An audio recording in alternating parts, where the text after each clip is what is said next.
বিভিন্ন স্বাদের গল্প শুনতে অবশ্যই সাবস্ক্রাইব করুন তোমার আমার গল্প বাড়ি হানাবাড়ি। নমস্কার শ্রোতা বন্ধুরা, আমি ঋদ্ধি রয়েছি তোমাদের সঙ্গে। কেমন আছো? আশা করি সবাই ভালো আছো আর সবাইকে ভালো রেখেছো। আজকে তোমাদের সামনে নিয়ে এলাম অভিজিৎ দাসের কলমে একটি ভয়ঙ্কর ভৌতিক গল্প, যার নাম এলাটিং বেলাটিং শৈল। এই গল্পটি লেখা হয়েছে সত্য ঘটনা অবলম্বন করে, কিছুটা কাল্পনিক আশ্রয়কে গ্রহণ করে। আজকে গল্প পাঠে আসনজন।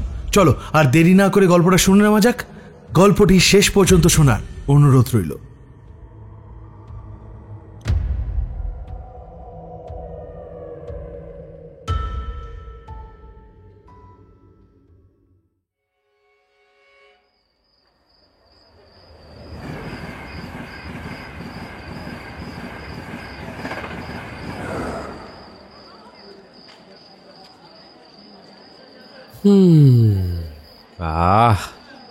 আজ আবার একটা শিকার। তোর হাতের জাদু আছে রে মনা। ট্রেন থেকে নেমে নিজেকে স্বগোক্তি করে বলল মনোজিৎ সুর ওরফে মনা। মনে মনে হাসতে হাসতে প্ল্যাটফর্মের ওভারব্রিজের দিকে হাঁটা দিল মনোজিৎ।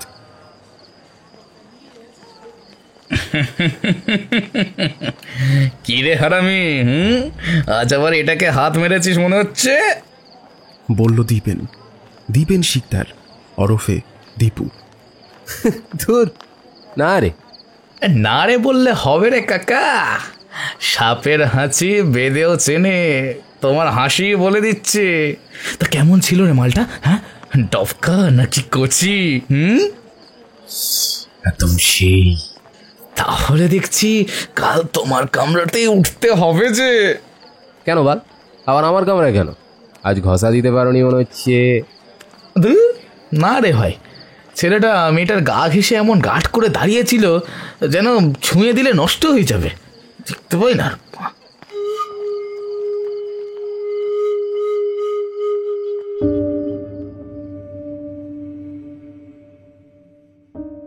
মনোজিৎ আর দীপেন দুজনেই একটি কর্পোরেট সেক্টরের একই বিভাগে কাজ করে। ওরা কাজ সেরে হাওড়া থেকে রোজ সন্ধে 8:20 বর্ধমান লোকাল ধরে বাড়ি ফেরে। দুজনেই বিকৃত কাম দুই বন্ধু। নিত্যদিনের কাজের শেষে ট্রেনে ফেরার সময় মাঝে মধ্যে 2-1 দিন একটু হাতের সুখ না করলে শরীরটা ঠিক ভালো থাকে না ওদের।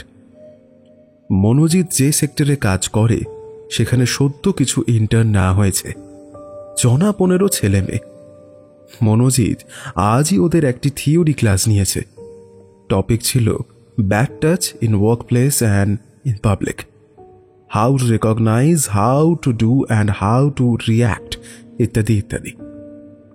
মনোজিৎ ক্লাসের শেষে ফিডব্যাক নিয়েছিল কেমন হলো আজকের ক্লাস। সবাই খুব উৎফুল্ল হয়ে জানিয়েছিল স্যারের ক্লাস দারুণ লেগেছে। ইন্টার্নদের মধ্যে বিদিশা নামের মেয়েটিকে দেখে মনোজিতের বুকের ভেতরের লোভাতুর নেকড়েটা একবার জিভ বের করে লালা ফেলে বুকের ধুকপুকুনি বাড়িয়ে দিয়েছিল। তারপরে কদিন না পাওয়া সুখের জন্য মনোজিতের ডান হাত উতলা হয়েছিল। তাই আজ ভিড় ট্রেনের চান্স নিয়ে ছক্কা মেরে দিয়ে মনে মনে খুব খুশি হয়েছে। দীপুও তাই। সে আবার শুধু হাতের সুখই করে না, সাথে ঘষেও দেয় একটু। দীপুর কথায় জগতের এক অলীক আদিম সুখ পাওয়া যায় ওতে। অবশ্য পাবলিক কিছু বুঝে ওঠার আগেই ট্রেন থেকে নেমে দ্রুত নিজের পথে হাঁটা দেয় দুজনে। ভিড়ের মধ্যে মিশে যায় স্টেশনের আলো আঁধারির কালো মাথার মধ্যে। আর ভিকটিম নারী বা স্ত্রী নীরব আক্রোশে ফুঁসতে ফুঁসতে ট্রেনের গতির সাথে ঘটে যাওয়া ঘটনার রেশ শরীরে মনে মিশিয়ে এক আকাশ বিতৃষ্ণা বিক্ষোভ নিয়ে এগিয়ে যায় নিজের গন্তব্যের দিকে।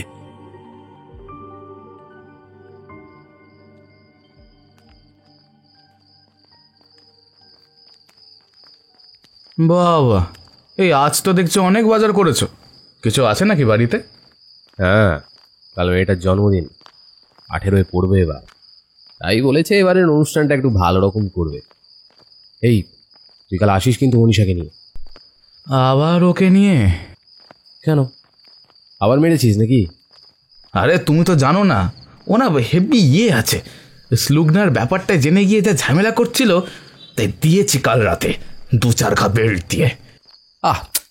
তো মারিস না, ও কেস করে দেবে। আজ একটা কিছু গিফট কিনে নিয়ে যা, গিয়ে একটু আদর সোহাগ কর, দেখবি রাগ ভুলে আবার কাছে টেনে নিয়েছে। তোরা ইয়ং বয়সে অল্পেতেই মাথা গরম করে ফেলিস। আমি তোদের বয়সে একসাথে 3 জনকে খেলিয়েছি, তোর বৌদিকে কিচ্ছু জানতে দিইনি। সে তো তুমি গুরু এখনো ভালোই খেলো। আর তুই একটা সামলাতেই হিমশিম খেয়ে যাচ্ছিস। এই কাল আসিস কিন্তু, কেমন? চল গেলাম।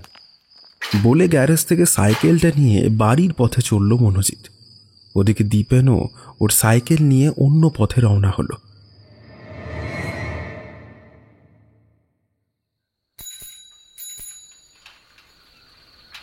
মাঘী পূর্ণিমার আগের অমাবস্যার রাত, চারিদিক শুনশান।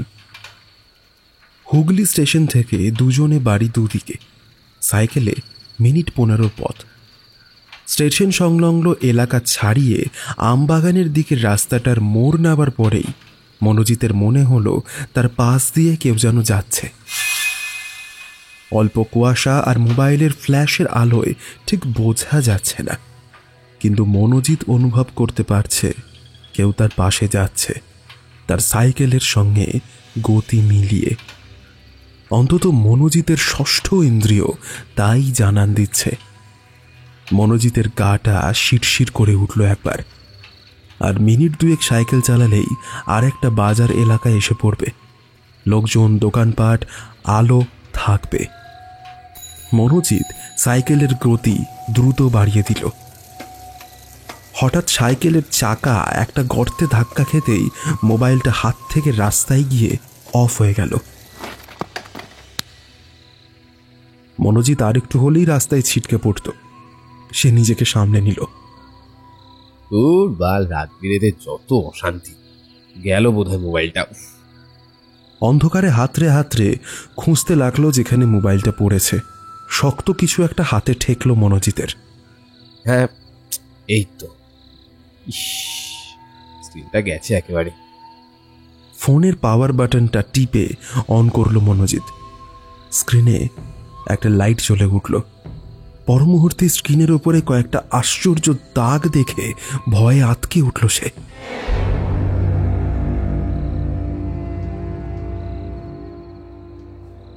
ফোনটা কয়েক হাত দূরে ছুঁড়ে ফেলে দিয়ে রাস্তার উপর ধপাস করে বসে পড়ল। কিসের দাগ ওটা? হ্যাঁ, ওরকম কিসের আঁচড়? তার গলা শুকিয়ে গেছে। আশেপাশে তাকিয়ে দেখল চারিদিক অন্ধকার, শুনশান। রাস্তায় সে একা, কোনো টোটো বা অটো অবধি আসছে না।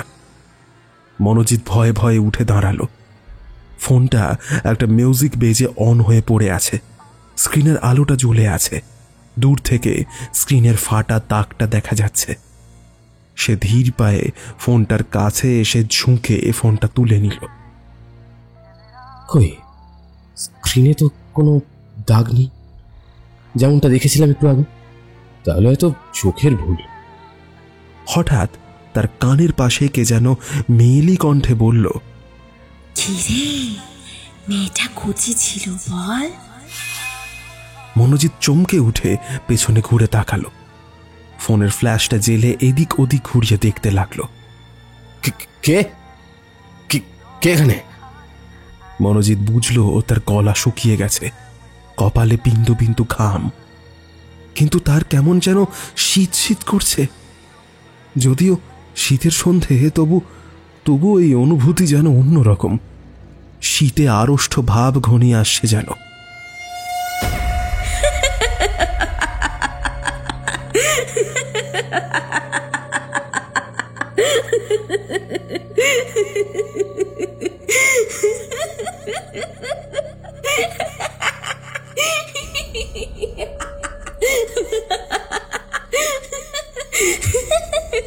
খিলখিল করে একটা হাসির দমক যেন মনোজিতের কানের পাশ দিয়ে হয়ে কুয়াশার মধ্যে হাওয়ায় মিলিয়ে গেল।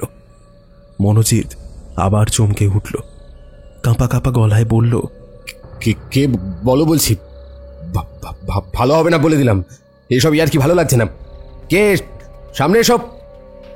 মেয়েলি হাসির খিলখিল শব্দ আবার শোনা গেল।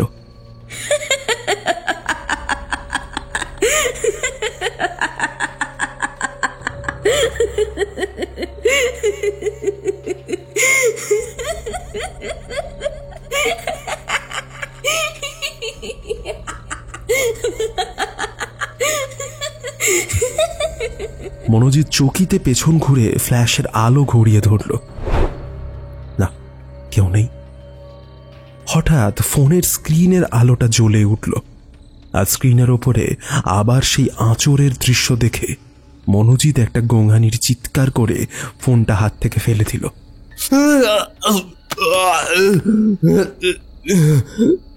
মনোজিৎ বিস্ফারিত চোখে রাস্তায় পড়ে থাকা ফোনের দিকে তাকিয়ে দেখল স্ক্রিনের ওপরে 3টে গভীর নখের আঁচড়ের দাগ, আর সেই দাগের ক্ষত থেকে কাঁচা রক্তের দাগ।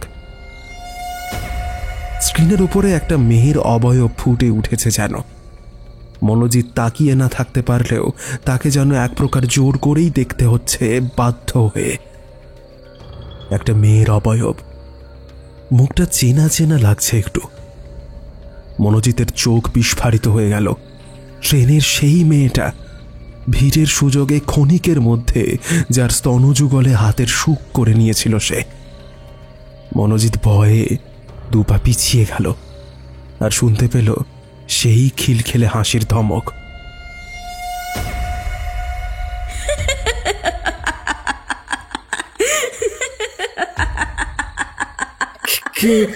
কে তুমি? আমাকে ছেড়ে দাও, আমাকে ছেড়ে দাও, আমাকে মেরো না। আমি আর কখনো এমন করবো না, আমায় ছেড়ে দাও।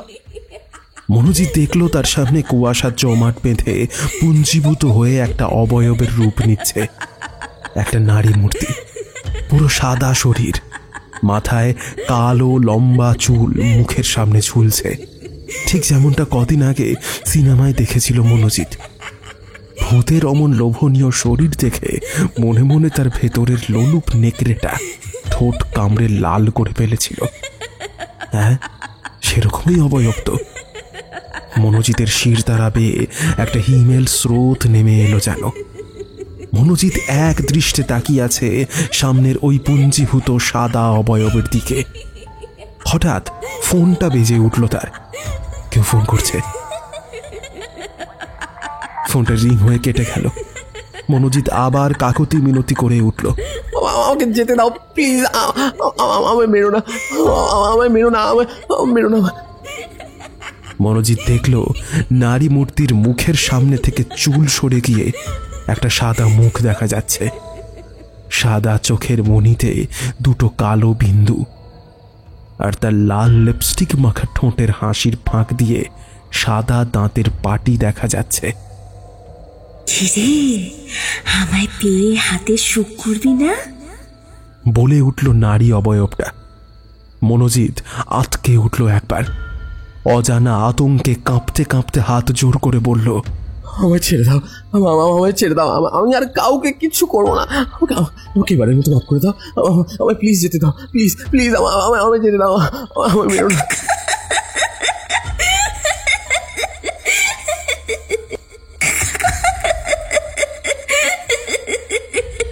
জানিস জানিস মেয়েটা এখনো অস্ফুটে কাঁদছে। শুনবি শুনবি ওর কান্না, রাগ ঘৃণা সব মেশানো কান্না। শোন না, শোন। মনোজিৎ হঠাৎ শুনতে পেল তার কানের দুপাশে কেউ যেন একটি চাপা অস্ফুট গর্জন করে ফুঁপিয়ে কাঁদছে। এই কান্না মৃত মানুষের প্রতি শোকের কান্না নয়, মূল্যবান কোনো কিছু হারানোর বেদনার কান্না নয়, চাপা অস্ফুট এক ব্যর্থতার কান্না, যাতে রাগ আছে, ঘৃণা আছে, তাপ আছে, ধিক্কার আছে, আর আছে অভিশাপ। যে কান্নার অশ্রুর রং লাল, সেই কান্নার আওয়াজ ক্রমশ বাড়ছে, আর মনোজিতের কানের ভেতর দিয়ে হৃদয়কে যেন ছিন্ন ভিন্ন করে দিচ্ছে সেই কান্না। মনোজিৎ 2 কানে হাত দিয়ে একটা চিৎকার করে হাঁটু মুড়ে রাস্তার উপরে বসে পড়ল। বন্ধ করো, বন্ধ করো, আমি আর নিতে পারছি না। বন্ধ করো, বন্ধ করো, আমি আর পারছি না। ছেড়ে দাও, ছেড়ে দাও আমাকে, আমার ছেড়ে দাও। হ্যাঁ, ছেড়ে দেব তো, একেবারে ছেড়ে দেব। যেখানে তোর মতো নরপিশাচদের জায়গা, সেখানেই পাঠাবো তোকে।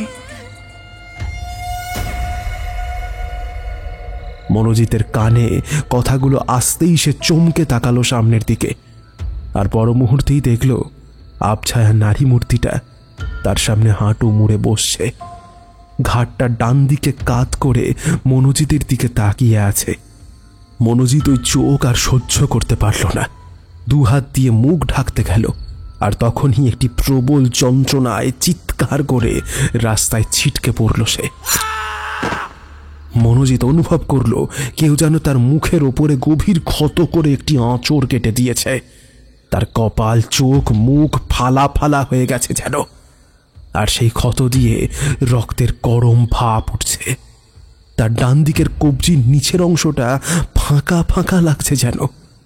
মনোজিৎ তার ডান হাতের সামনের আঙুলগুলো তুলে ধরল একবার, দেখল ডান হাতের কবজির নিচের অংশটা কাটা, আর ওই কাটা অংশটা থেকে দুটো হাড় বেরিয়ে আছে, সাথে ফিনকি দিয়ে রক্তের স্রোত বইছে।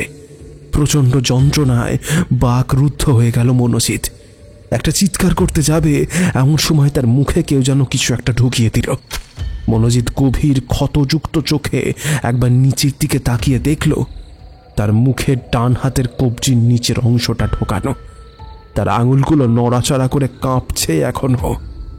মনোজিৎ বিস্ফোরিত চোখে একবার শেষবারের মতো নিঃশ্বাস নিতে গিয়েও থমকে গেল। মনোজিতের শরীরটা কাটা পাঁঠার মতো কাঁপতে কাঁপতে স্থির হয়ে যাওয়ার আগে তার কানের মধ্যে মিহি সুরে একটা ছড়ার আওয়াজ ভেসে আসতে লাগলো। এলাটিন বেলাটিন শৈল, কিসের খবর আইল?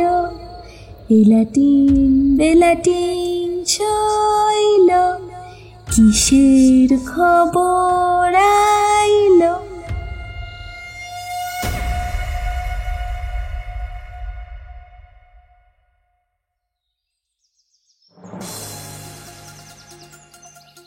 হুগলিতে নৃশংস জোড়া খুন। নিজস্ব সংবাদদাতা হুগলি। হুগলি স্টেশন এলাকা থেকে অদূরেই দুই ব্যক্তির নৃশংস খুন চাঞ্চল্য ছড়িয়েছে এলাকায়। খুনের কারণ অধারা। জানা গেছে মৃত দুই ব্যক্তি মনোজিৎ সুর আর দীপেন শিকদার একই অফিসে কর্মরত ছিলেন। একই ট্রেনে দুজনে নেমে সাইকেলে যে যার বাড়ির পথে রওনা দিয়েছিলেন। সন্ধ্যার অন্ধকারে তাদের দুজনকে কে বা কারা নৃশংসভাবে হত্যা করে, হত্যার মোটিভ এখনও পর্যন্ত অজানা। তবে যে নৃশংসতার সাথে খুন দুটো করা হয়েছে তাতে সন্দেহ করা হচ্ছে খুনি একজন না, বেশ কয়েকজনের একটা গ্যাং। আশ্চর্যের বিষয়, এই খুনিরা তাদের শুধু নৃশংসভাবে হত্যাই করেছে, সঙ্গে টাকা পয়সা মোবাইল কোনো কিছুই নিয়ে যায়নি। অনুমান করা হচ্ছে পূর্বের কোনো রাগ বা প্রতিহিংসাবশত এই খুন দুটি করা হয়েছে। যদিও খুনের নৃশংসতা এবং ভয়াবহতা দেখে অনেকেই হিংস্র কোনো জন্তুর আবির্ভাবের কথা বলছে। পুলিশের বড় কর্তারা এবং গোয়েন্দা এসে ঘটনার সরজমিন করেছেন। মৃত দুই ব্যক্তির পরিবার এবং কর্মস্থলও জিজ্ঞাসাবাদ চলেছে। এলাকায় আতঙ্কের ছায়া।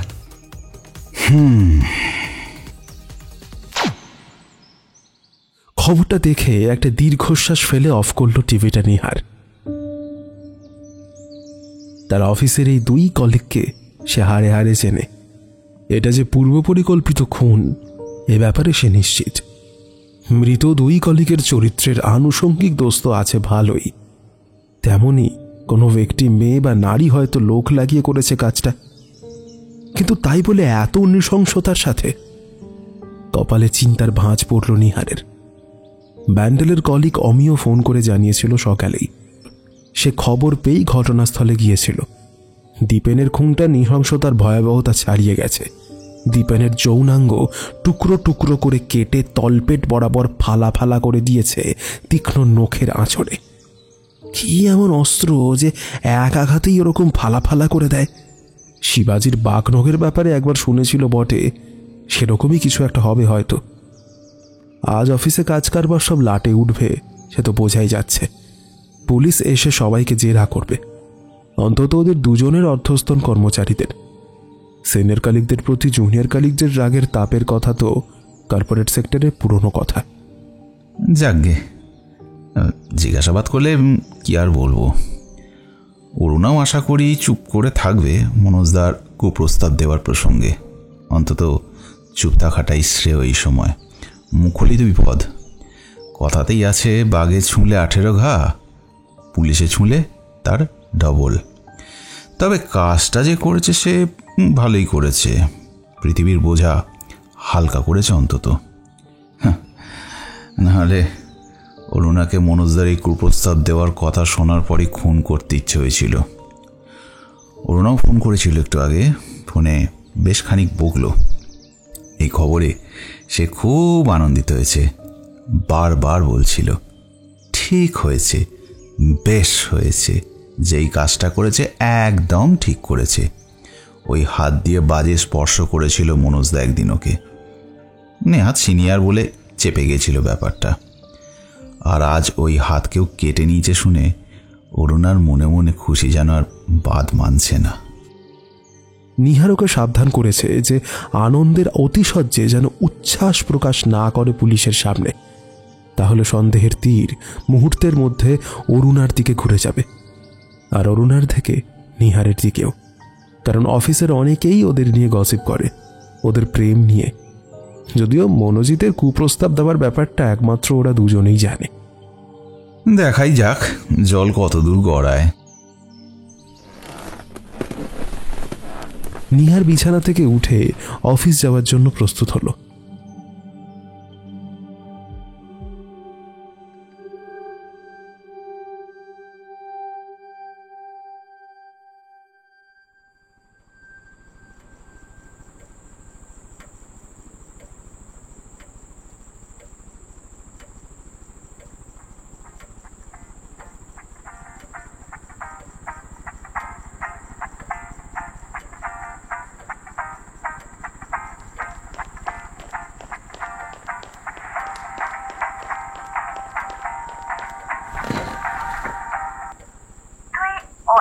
ডিভোর্সের কথা বললি, আর উনি তোকে কিছুই বললেন না? তোর কি মনে হয় বলবে না? আবার ন্যাকা কান্না জুড়ে ছিল, বলেছি বেশি বকলে ফোন 98 দিয়ে দেবো, বুড়ো বাপ মা সবাই মিলে জেলের ঘানি টানবে। তোর কি কথা রে? অমন ভালো ছেলে, কোনো হাঙ্গামা নেই? এই তুই থাম তো, হাঙ্গামা নেই কি বলছিস? জিন্দেগি ঝাঁট করে দিল আমার। আজ এই পুজো তো কাল ওই অকেশন, শাড়ি পরে চলো, আজ এই বাড়ি তো কাল ওই বাড়ি। শোন, এসব মাম্মাস বয়দের দিয়ে না শুধু বাচ্চা পয়দা করা যায়, লাইফটা না এনজয় করা যায় না, বুঝলি? ধুর, তাই ভাবলাম বাড়ির একমাত্র ছেলে, অগাধ পয়সা, ইচ্ছে মতো একটু ওড়াবো। আর না, আমার কপালেই এসব জোটে যত। শোন সৃজা, এমন বলতে নেই। তুই এখন বাড়ির বউ। যখন ব্যাচেলর গার্ল ছিলি তখন অনেক ছেলে নাচিয়েছিস, সেটা আমি জানি। কিন্তু তুই বল, অলোকদা কি দোষ করলো? হঠাৎ এরকম ডিভোর্সের জন্য ক্ষেপে উঠলি কেন? লোক মেতা, প্রত্যেক মানুষের নিজের মতো করে জীবনযাপনের একটা অধিকার আছে। আমাদের কনস্টিটিউশনও আমাদের সেই রাইট দেয়। নিশ্চয়ই কারোর ঘর ভেঙে নিজের ঘর গোছানোর অধিকার কেউ কাউকে দেয় না। রাইটের মিসঅ্যাবিউজ করলে তখন সেটা আর কিন্তু রাইট থাকে না। কিসের মিসইউজ বলতো? লস আমাদের ফেভারে থাকে always. YONO, women's are always right. So আমি যেটা করছি সেটা সুযোগের সদ্ব্যবহার মাত্র। অলোকের সাথে ডিভোর্স নিয়ে মোটা অ্যালিমেন্ট নেব, তারপর রনর সাথে এঙ্গেজমেন্টটা সেরে ফেলবো জলদি। ওহ মাই চার্মিং ডাল। হোয়াট? রন? সেটা আবার কে? Yes my dear, Rono. তুই চিনবি না, আমার সোনার ডিম পাড়া হাঁস রে। সেই ফিগার জানিস তো। How could I make him wait more? Dear, দেরি করলে পাখিটা অন্য ডালে উড়ে যাবে। অলোকের আগে কেন যে ওর সাথে আমার পরিচয় হলো না? এই সৃজা, তোর পাপের ভয় হয় না? পাপ? What rubbish! কৃষ্ণ করলে লীলা আর আমরা করলে বিলা। কেন সখী, এসা ভেদভাব কিউ? সে তো কৃষ্ণ এক আঙ্গুলে পাহাড় তুলেছিল, ছোটবেলায় রাক্ষসীকেও মেরেছিল, তো তুইও কর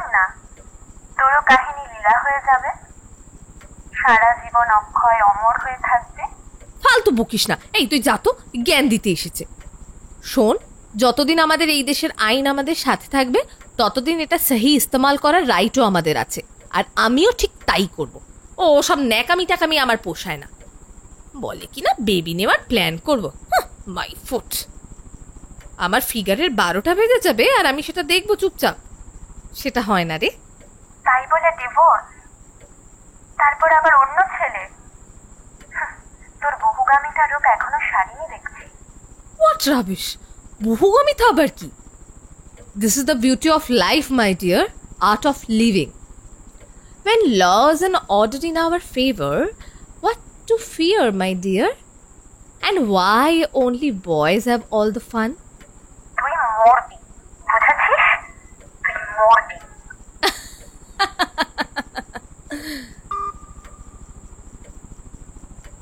রাত তখন বোধ হয় 1:30। সৃজার ঘুমটা ভেঙে গেল ফোনের ভাইব্রেশনের শব্দে। সৃজা ঘুম চোখে ফোনটা হাতে নিয়ে দেখল আননোন নাম্বার থেকে কল এসেছে।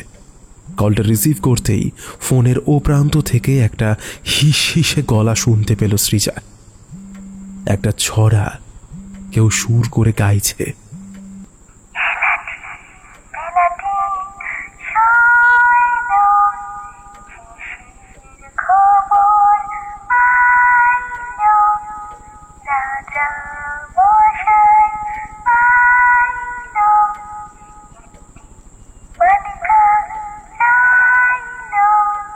What rubbish? হ্যালো হ্যালো, কি এত রাতে ইয়ার্কি মারছেন বলুন তো? ফোনের ও প্রান্ত থেকে তখনও সেই হিস হিস শব্দের ছড়ার আওয়াজ ভেসে আসছে।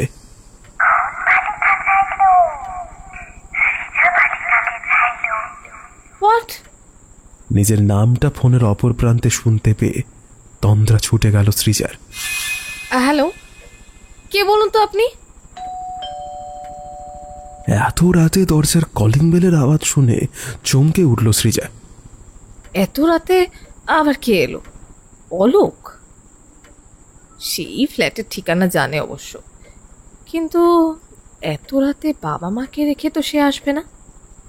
ফোনের অপর প্রান্তে সেই ছড়াটা এখনো শোনা যাচ্ছে। সৃজার মাথাটা গরম হয়ে গেল। এই বাল, রাখ তো বলে কলটা কেটে দিল সে। বিছানায় বসে ভাবতে লাগলো দরজা খুলবে না খুলবে না। হঠাৎ আবার ডোরবেলের আওয়াজ। সৃজা বিছানা থেকে নেমে ঘরের লাইটটা অন করে দরজার কাছে গিয়ে দরজার পিপ হলে চোখ রাখল।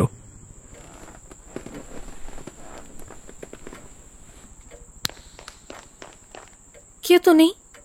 তবে কে বাজালো এত রাতে বেল? কেউ কি রসিকতা করছে নাকি? নিরস্ত্র হয়ে যাওয়া ঠিক হবে না।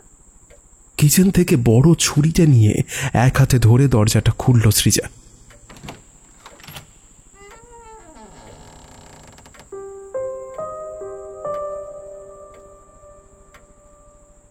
কেউ নেই।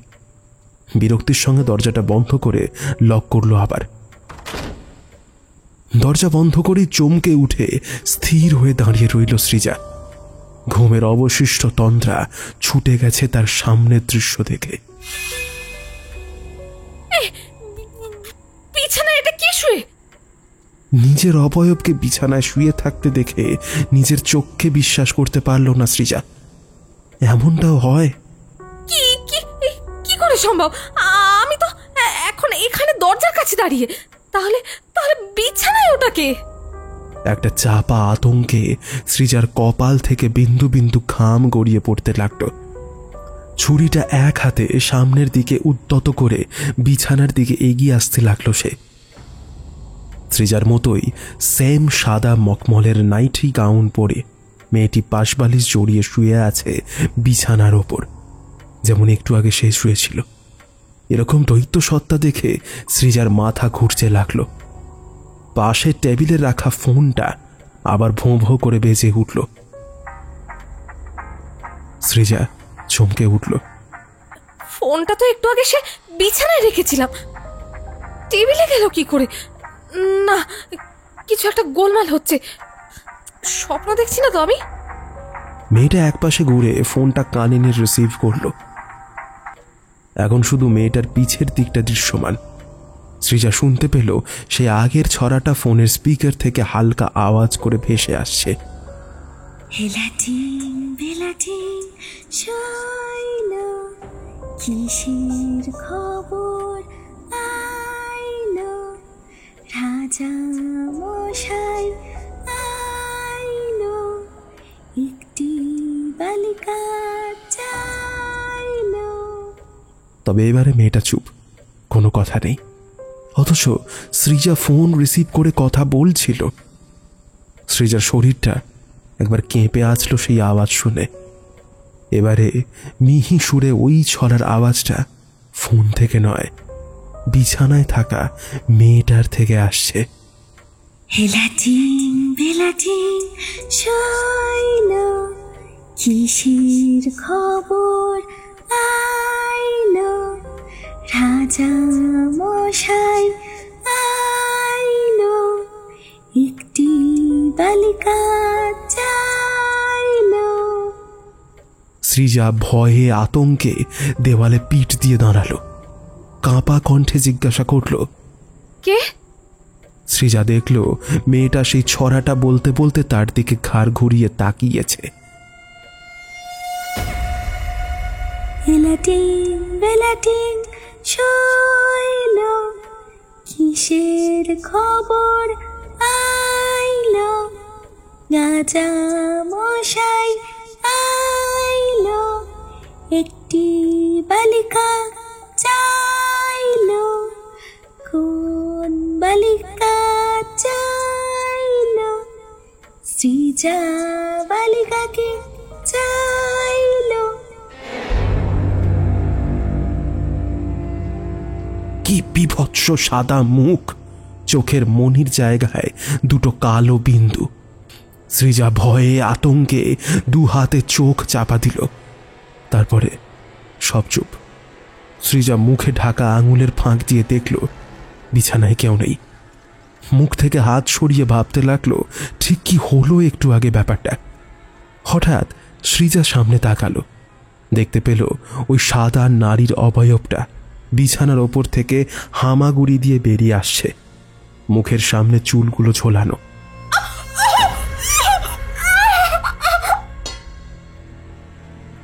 সৃজা একটা চিৎকার করে হাতের ছুরিটা মেঝেতে ফেলে দিয়ে বিছানায় ছিটকে সরে গেল। মেয়েটা বিছানায় হামাগুড়ি দিয়ে উঠে আসছে ক্রমশ। সৃজা বিছানায় গুটিয়ে বসে বালিশ আঁকড়ে বসে আতঙ্কে চাপা কান্না কাঁদতে লাগলো।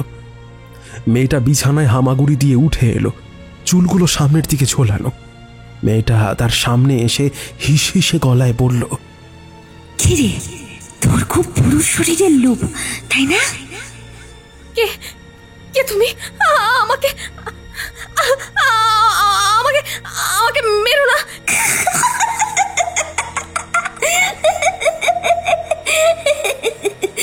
আমার সাথে সম্ভোগ করবি?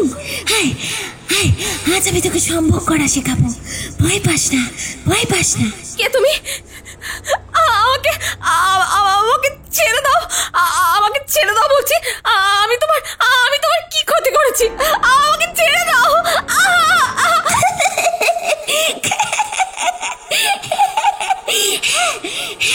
ছেড়ে দেবো তো, একেবারে মুক্তি দেবো তোকে।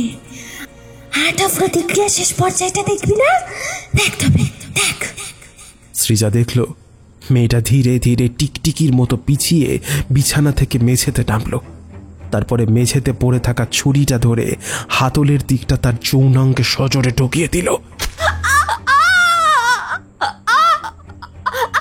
সৃজা ভয়ে আতঙ্কে একটা চিৎকার করে মুখে বালিশ চাপা দিল। সৃজা শুনতে পেল মেয়েটা খিলখিল করে অট্ট হাসিতে হেসে পড়ছে।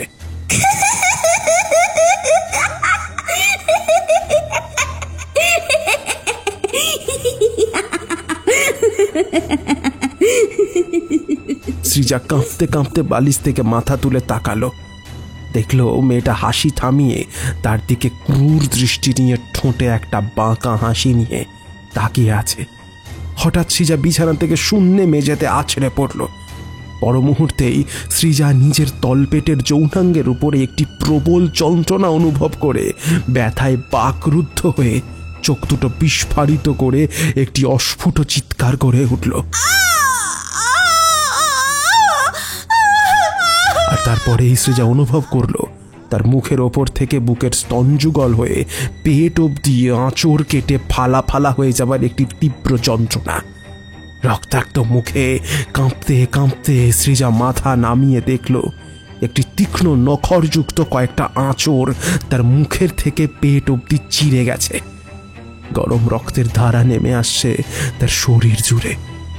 পরক্ষণেই সৃজা অনুভব করল কেউ তার মাথাটা ক্রমশ নিচের দিকে ঝুঁকিয়ে দিচ্ছে। সৃজা বুঝতে পারল একটু আগের দেখা দৃশ্য এখন বর্তমানে তার সাথে ঘটছে। তার ফাঁক হয়ে থাকা দুই পায়ের মাঝের যৌনাঙ্গে ছুরির হাতলের দিকটা ঢোকানো। তার উদ্যত হয়ে থাকা ছুরির ফলার উপরে তার মাথাটা ক্রমশ নেমে আসছে ধীরে ধীরে। আর তার সাথে কানের সেই এলাটিং বেলাটিং ছড়াটা মিহি সুরে পাঠ করছে কেউ। এলাটিং বেলাটিং ছইলো, কিসের খবর আইলো, রাজা মশাই আইলো, একটি বালিকা চাইলো, কোন বালিকা চাইলো, সৃজা বালিকাকে চাইলো।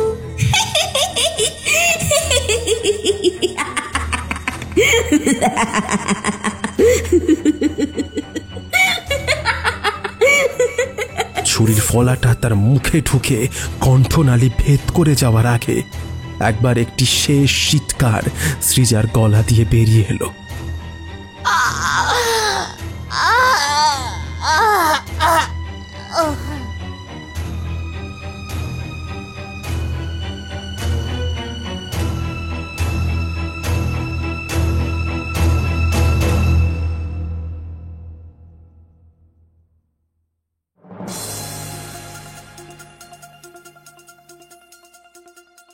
কলকাতায় হাড় হিম হত্যাকাণ্ড, তরুণীর রহস্য মৃত্যু। নিজস্ব সংবাদদাতা, কলকাতা। কলকাতার বুকে এক তরুণীর হাড় হিম করা হত্যাকাণ্ড স্তব্ধ প্রশাসনিক মহল। জানা গেছে কলকাতায় রিজেন্ট পার্ক এলাকায় এক আবাসনের ফ্ল্যাটে নিহত তরুণী সৃজা অধিকারী থাকতেন। মৃতা তরুণী বিবাহিত। সম্প্রতি তিনি স্বামীর বাড়ি ছেড়ে এই ফ্ল্যাটেই বসবাস করছিলেন। সিসিটিভি ফুটেজে ঘটনার আগে কোনো আততায়ী দেখা মেলেনি। খুনের কারণ এখনও অবধি অজ্ঞাত। মৃতার স্বামী এবং কাছের বন্ধুদের পুলিশ জিজ্ঞাসাবাদ করেছে। এভাবে একের পর এক নৃশংস হত্যাকাণ্ড ঘটে যাওয়ায় উদ্বিগ্ন প্রশাসনিক মহল থেকে জনসাধারণ পুলিশের আধিকারিকের পক্ষ থেকে ঘটনা দ্রুত সমাধানের আশ্বাস দেওয়া হচ্ছে।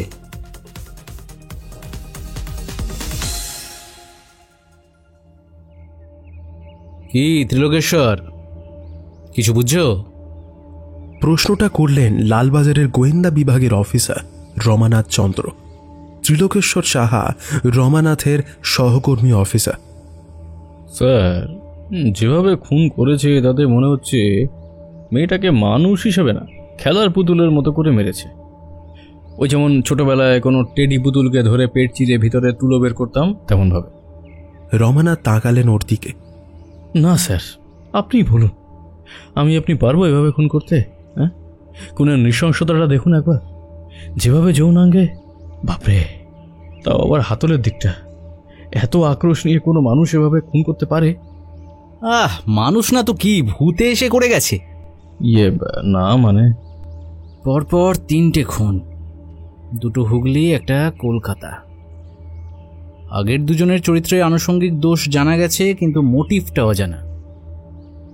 সাসপেক্ট নেই তেমন কেউ, আর এই খুনের মোটিভটাও এখনো পর্যন্ত অজানা।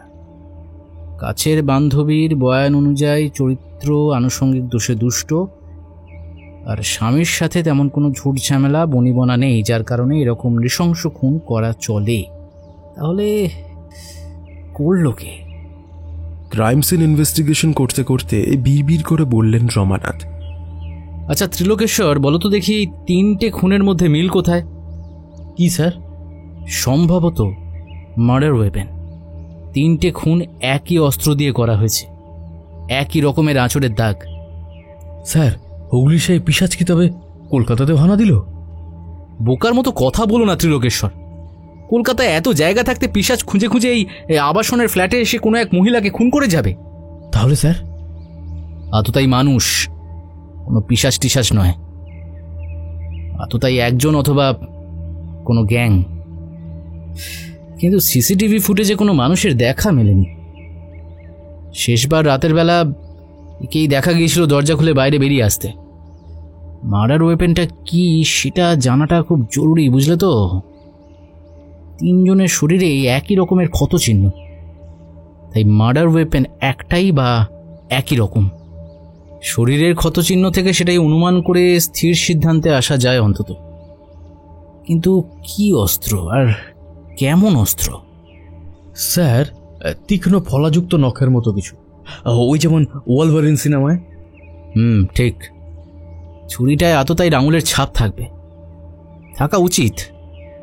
অন্তত যেভাবে হত্যাকাণ্ড ঘটানো হয়েছে তাতে আততায়ীর আঙুলের ছাপ থাকতে বাধ্য। কিন্তু স্যার, আততায়ী খুন করার পর পালালো কিভাবে বলুন তো? দরজা তো ভিতর থেকে বন্ধ করা ছিল, দুম করে তো হাওয়ায় মিলিয়ে যাবে না। রহস্য রহস্য, বুঝলে? এও এক জটিল রহস্য ত্রিলোকেশ্বর। বেরোনোর তো কোনো নিশ্চয়ই পথ আছে। খোঁজো খোঁজো খোঁজো ভালো করে।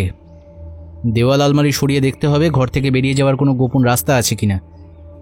আপাতত লাশ ময়না তদন্তের জন্য পাঠিয়ে দাও। আমরা ঘরটা খুঁজে দেখি কোনো গোপন কুঠুরির সন্ধান পাই কিনা। হ্যাঁ স্যার।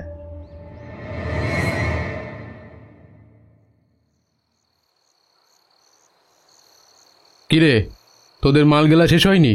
এরপরে তো বলবি স্যার আর হচ্ছে না, স্যার আর পারছি না, নাটক শুরু হয়ে যাবে যত। স্যার, এসব কাজ মাল না খেলে হয় না। আপনি নিজেও তো একদিন দেখলেন করে, মিনিট খানেকও তো পারলেন না। হ্যাঁ হ্যাঁ, ঠিক আছে, বেশি কথা না, তাড়াতাড়ি আয়, আমি ক্যামেরাটা সেট করি। আপনি যান স্যার, আর 2 পেগ টেনেই আসছি আমরা। আপনি এগোন। সালা সুধীর ভাই, নিজে তো থাকবি মোবাইল হাতে, আর এদিকে মরার সাথে করতে হবে আমাকে। সালা কোনো সাড়া নেই, শব্দ নেই, খালি ঠপ দিয়ে যাও। আবার সেসব ভিডিওর নাকি খুব ডিম্যান্ড। মদের গ্লাসটা গলায় ঢেলে বলল মানিশ। স্বপন বলল, এই আমার কিন্তু খুব ভয় করে, জানিস তো। তুই যে কি করে করিস, বাপ রে, মরার সাথে করা। হ্যাঁ, আমার তো ভাবলেই গাটা কেমন গুলিয়ে উঠছে। ওই ঘরে দাঁড়িয়ে থাকতেও গাটা কেমন শিরশির করে ওঠে। বুঝি না বাপু। এসব অভ্যেস হয়ে গেছে কাকা, আমার আর কিছুই মনে হয় না। মেয়েদের শরীরটা টানে আমাকে, হলেই বা মরা। স্ট্রেচারে যখন শরীর শোয়ানো থাকে তখন দেখলেই আমার শরীরটা ঝাঁকুনি দিয়ে ওঠে, আমার ভেতরের ওষুধটা জেগে ওঠে। হ্যাঁ রে, তুই আবার এসবে কেন যে জড়ালি? বেশ তো গার্ডের কাজ করে যাচ্ছিলি রে, হ্যাঁ, এসবে আবার জড়াতে গেলি কেন? ধর, গার্ডের কাজ করে ক টাকাই বা পাই? আমার আরও টাকা লাগবে, অনেক টাকা। রয়্যাল এনফিল্ড বাইক চাই আমার। কে টাকা দেবে? হ্যাঁ, তুমি? আর সালা তুমিও তো টাকার জন্যই আমার সাথে এই কাজে লেগেছো নাকি? শোন, আমি কিন্তু একটা সিদ্ধান্ত নিয়েছি। আমি স্যারকে বলে এই পাপ কাজ ছেড়ে দেবো। হ্যাঁ, আমার টাকার দরকার নেই বাবা, এই টাকা কখনো ভোগ হবে না, বলে রাখলুম। ওরে, তুলসী তলায় দিয়ে বাতি, মাগি বলে আমি সতী। তুমি তো শালা লাল ফেলো কচি মেয়ের লাশ এলে, হ্যাঁ, আর এখন সতী সাহায্য। বাসু স্যার শুনলে তোমায় ওখানেই পুঁতে রেখে দেবে। ধর, শালার নেশাটাই চটকে গেল। কড়া করে 1 প্যাক বানাও তো, ওদিকে না হলে স্যার আবার এক্ষুনি খ্যাঁক খ্যাঁক শুরু করবে, দেরি হলেই। বুঝেছ? আজ একটা হেভি মেয়ের লাশ পেয়েছি, অনেকক্ষণ করতে হবে বলেছে স্যার, বুঝলে? বাল, নেশা চটকিও না তো, চলো চলো।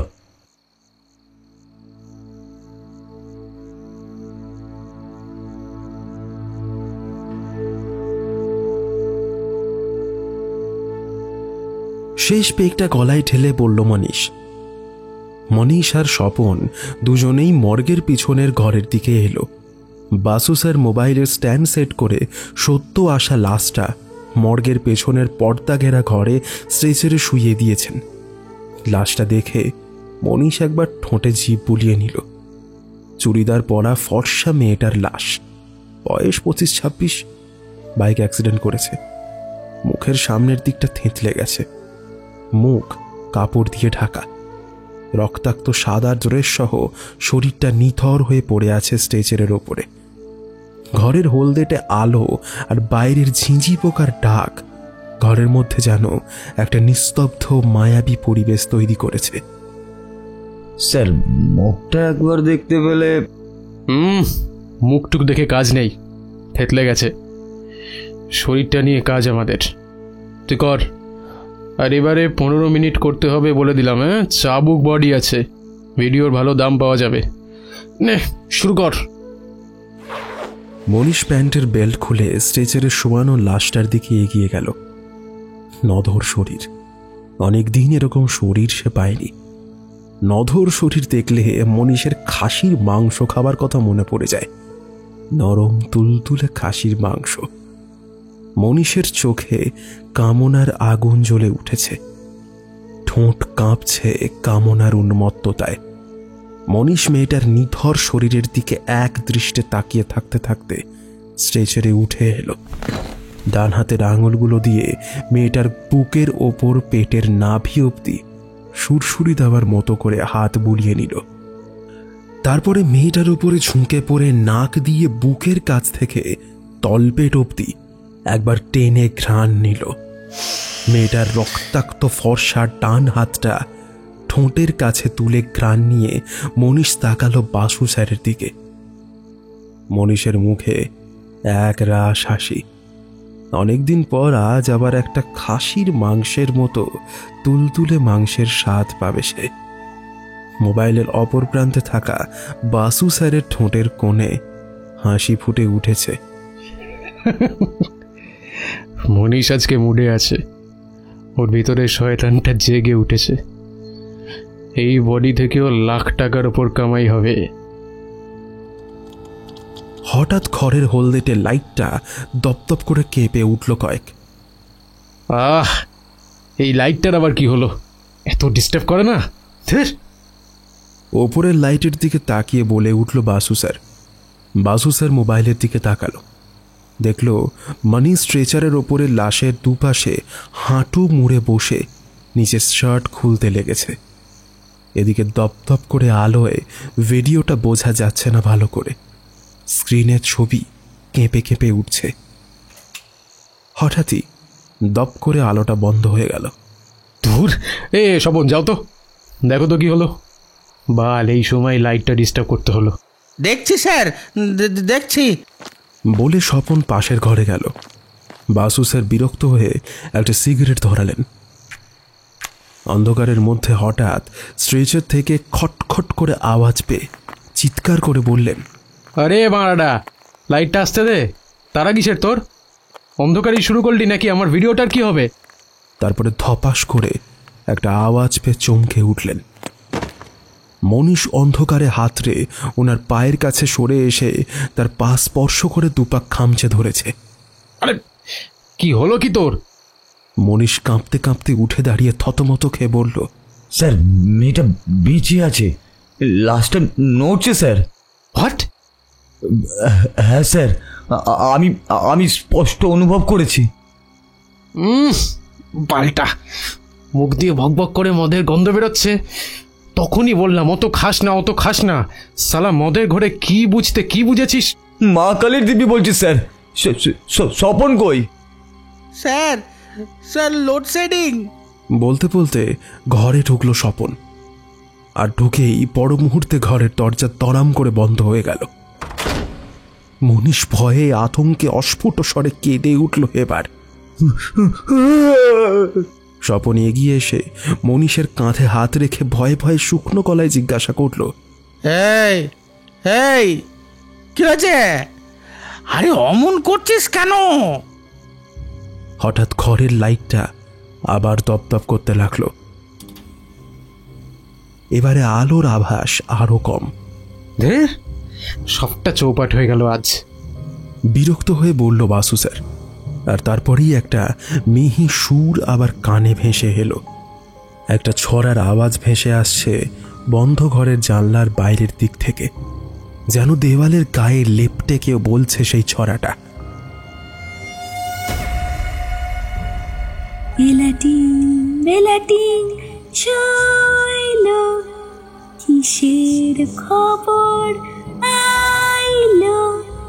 বেলাটিং বেলাটিং শৈলো, কিসের খবর আইলো? মনীষ মেঝেতে হাঁটু মুড়ে বসেছিল। আওয়াজটা শুনে চকিতে ঘুরে জানলার দিকে তাকালো। বাসু স্যারের দৃষ্টিও জানলার দিকে। স্বপনও ভয়ার্ত চোখে জানলার দিকে চোখ কান খাড়া করে আছে। স্বপনের মনে পড়ে গেল ছোটবেলার একটি ছড়া। জানলার উপরে কেউ মিহি সুরে পাঠ করছে খ্যানখ্যানে গলায়।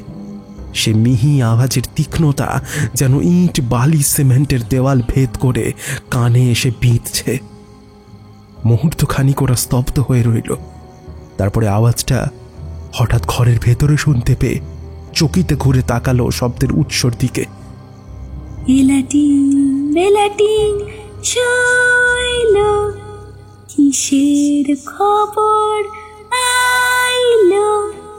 বেলাটিং বেলাটিং শৈলো, কিসের খবর আইলো? তিনজনেই বিস্ফারিত চোখে দেখল স্ট্রেচারে শোয়ানো মেয়েটার মুখের ওপর থেকে কাপড়টা সরে গেছে কখন। বিভৎস একটা থ্যাতলানো রক্তাক্ত মুখে চোখের অক্ষিকোটর থেকে সাদা বলের মতো একদিকের চোখটা দেখা যাচ্ছে, আর চোয়ালের কাছের মাংস ঘষে ছিঁড়ে গিয়ে রক্ত মাখা সাদা দাঁতের পাটির একদিকটা দেখা যাচ্ছে। আর সেই রক্তাক্ত বিভৎস মুখের ঠোঁট থেকে কেঁপে কেঁপে সেই ছড়াটা তীক্ষ্ণ মিহি শব্দে বেরিয়ে আসছে। ঘরের তপতপ করে হলদেটে আলোয় ওরা তিনজনই বিস্ফারিত চোখে নিথর হয়ে তাকিয়ে দেখল লাশটা ধীরে ধীরে স্ট্রেচারে উঠে বসছে। বিভৎস রক্তাক্ত মুখে একটা তীক্ষ্ণ চাহিনি নিয়ে তাকিয়ে ঘাড়টা একটু সামনে ঝুঁকে দুপাশে ধীরে ধীরে নাড়তে নাড়তে সেই ছড়াটা পাঠ করতে করতে ক্রমশ এগিয়ে আসছে ওদের দিকে। বেলাটিং বেলাটিং শৈলো, কিসের খবর আইলো? বেলাটিং বেলাটিং শৈলো, কিসের খবর আইলো? মনীষ ভয়ে আতঙ্কে মাথাটা কোলের কাছে গুঁজে দুহাত চাপা দিয়ে একটা আর্ত চিৎকার করে উঠল।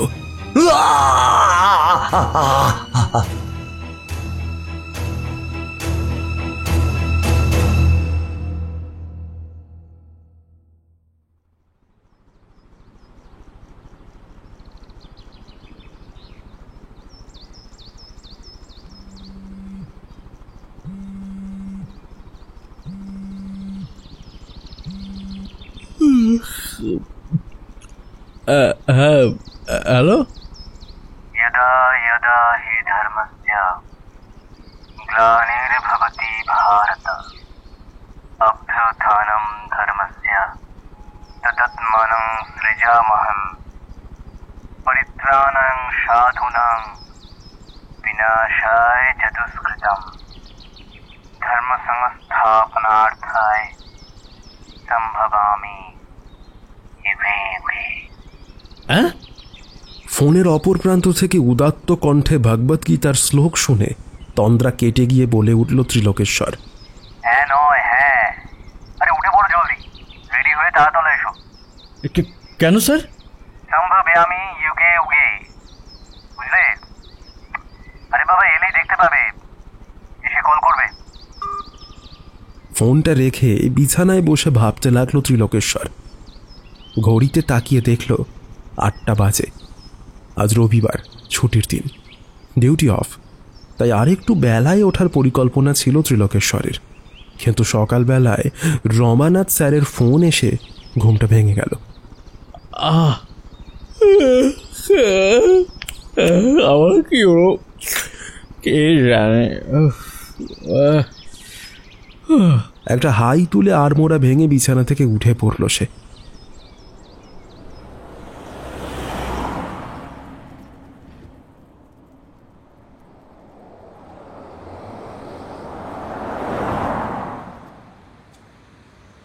বাস থেকে নেমে রমানাথকে কল করল ত্রিলোকেশ্বর।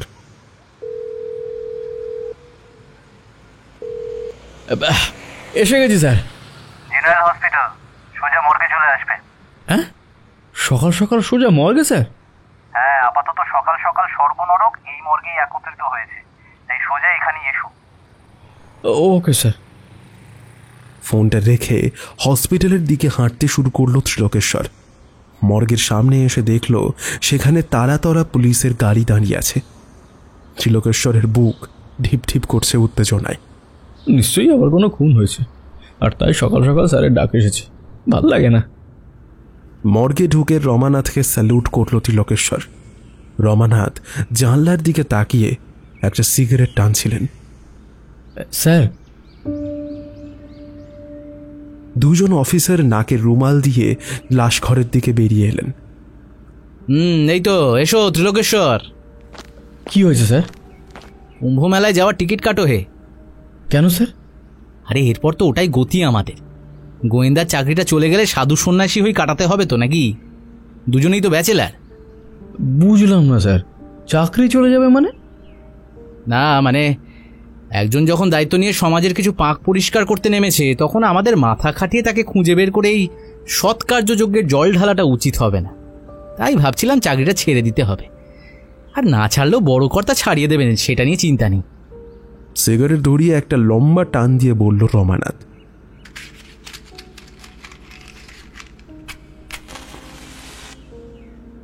স্যার, আবার খুন?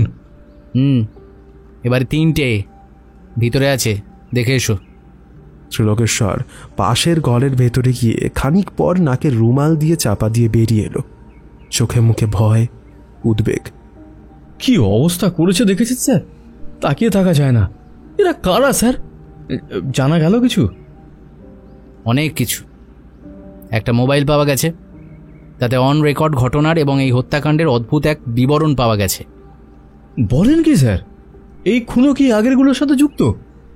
হ্যাঁ, আপাতত তো তাই মনে হচ্ছে। যোগসূত্র একটা ভেবেছি, বুঝলে, ওটা মোটিভ হতে পারে, তবে ব্যাপারগুলো ভাবাচ্ছে এখনো। এরা কারা স্যার? এরা নরকের কীট ত্রিলোকেশ্বর, একটা জঘন্য কর্মকাণ্ডের হোতা এবং কাণ্ডারি।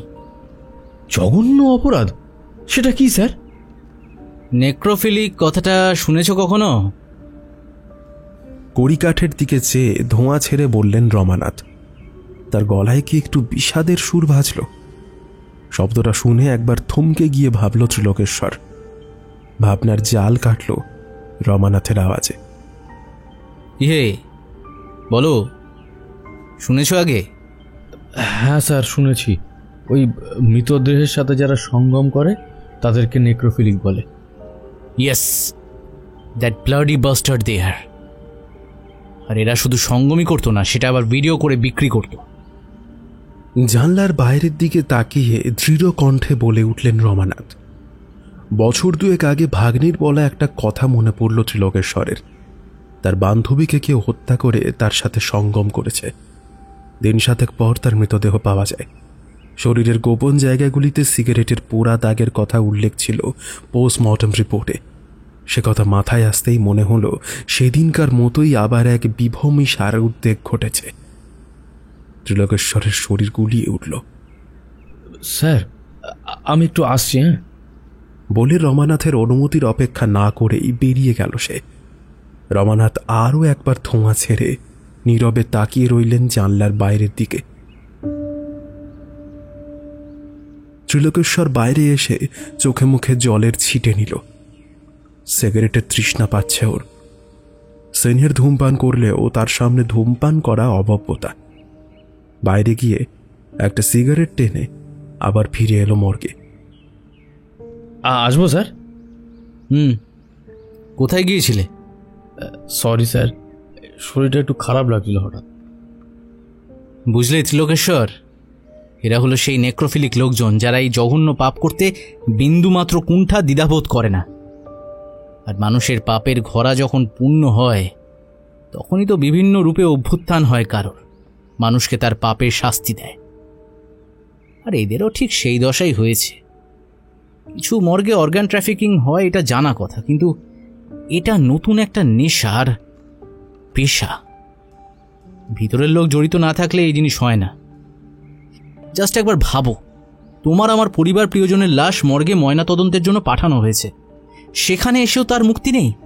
সেই মরদেহ ভোগবস্তু হয়ে নীল ছবির ব্যবসায়িক পণ্য হয়ে যাচ্ছে আমাদের অজান্তেই। স্যার, এসব তো জঘন্যতম অপরাধ। আর তাই দেখুন, শাস্তিও হয়েছে একদম জঘন্যভাবে। যেভাবে অ্যাসিড ঢেলে মুখ আর গোপনাঙ্গ পুড়িয়ে দেওয়া হয়েছে, তাতে ওদের হাঁ হয়ে থাকা মুখ আর চোখের কোটর দেখলেই বোঝা যায় জীবন্ত অবস্থায় যন্ত্রণা দিয়ে মারা হয়েছে।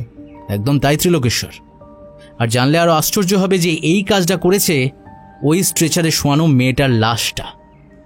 হ্যাঁ, বলছেন কি স্যার? অন্তত মোবাইলের ভিডিওর রেকর্ডটা তাই বলছে। অথচ এই মেয়েটা কাল সন্ধে অ্যাক্সিডেন্টে মারা গেছে। এইটা কি করে সম্ভব স্যার? এরকম হয় নাকি আবার? হয় নয় বন্ধু, হয় নয়, হয়েছে। ভিডিওটা দেখো তুমি। এই নাও, আমার ফোনে নিয়ে নিয়েছি, ধরো দেখো, বললেন রমানাথ। মোবাইলটা পকেট থেকে বের করে ভিডিওটা চালিয়ে ত্রিলোকেশ্বরকে দিলেন।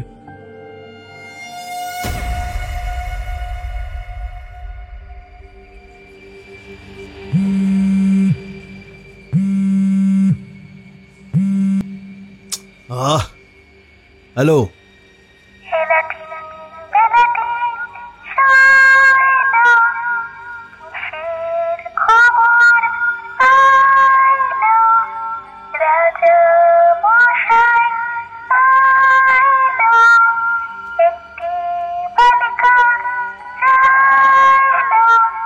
কি ধরনের মজা হচ্ছে সব? হ্যালো হ্যালো, কে বলছেন? কাকে ফোন করেছেন জানেন?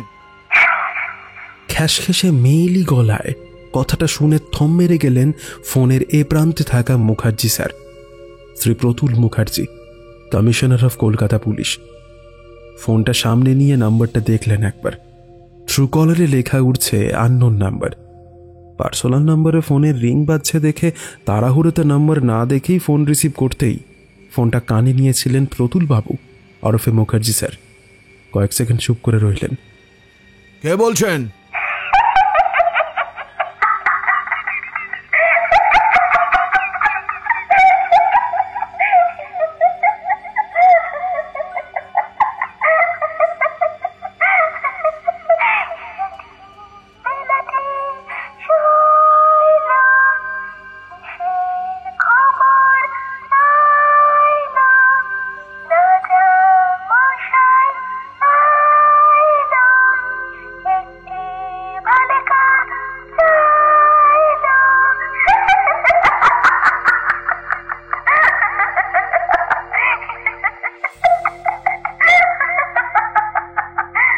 মুখার্জি স্যারের মাথা গরম হয়ে গেল। ফোনটা কেটে টেবিলে রাখা কলবেলে জোরে চাপড় মারলেন। দরজার বাইরে থেকে একজন অফিসার এসে স্যালুট করল। Yes sir. বিকাশ, একটা নম্বর দিচ্ছি, ইমিডিয়েট এটা ট্রেস করে ডিটেলস বের করে আমাকে এক্ষুনি দাও। Yes sir. ইয়ার কি বার করছি, কাজের সময় যত জ্বালাতন। ফোন চেক করে নোটপ্যাডে নম্বরটা লিখতে লিখতে বললেন মুখার্জি স্যার। আর চন্দ্রকে বলো আমাকে এক্ষুনি ফোন করতে। Okay sir. নম্বর লেখা কাগজটা নিয়ে অফিসার দত্ত দ্রুত বেরিয়ে গেলেন।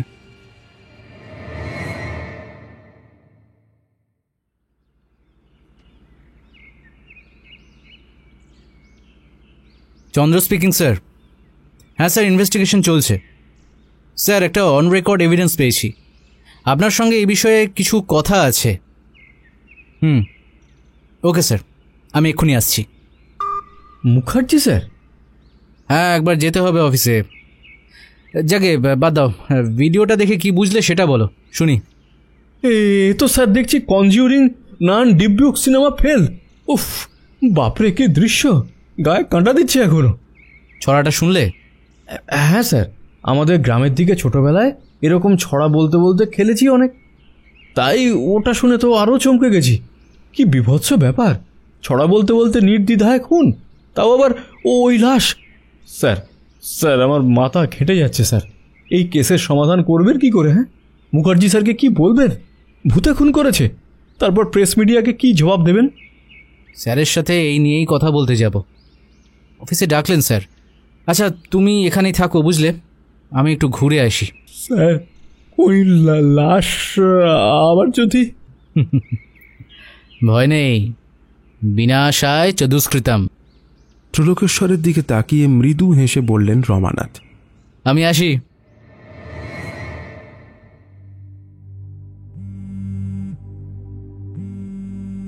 টেবিলে রাখা মোবাইলটা বেজে উঠল। স্ক্রিনের ওপরে আর চোখে তাকালেন প্রতুলবাবু। হেলথ মিনিস্টার সত্যের সাধু খাঁ ফোন করেছেন। ঠোঁটের কোণে একটা বাঁকা হাসি খেলে গেল প্রতুলবাবুর। চন্দননগরে গঙ্গার ধারে একটা বাগান বাড়ি কেনার পোকা অনেকদিন ধরেই মাথার মধ্যে নড়ছিল তার। এবারে সেই শুয়োপোকার প্রজাপতি হয়ে ওঠার সময় এসেছে। আর শুয়োপোকাকে কিভাবে প্রজাপতি করতে হয় তিনি জানেন ভালোই। তিনি কমিশনার অফ পুলিশ হলেও সময় বিশেষে রাজনীতির খেলায় তিনি মহাভারতের শকুনি, গুপ্তযুগে চাণক্য। কোনো সময় কোন চালটা দিতে হবে সেটা তার দীর্ঘ কর্মজীবনের অভিজ্ঞতালব্ধ সম্পদ। সকাল থেকেই অপেক্ষায় ছিলেন কখন ফোনটা আসে মিনিস্টারের তরফ থেকে।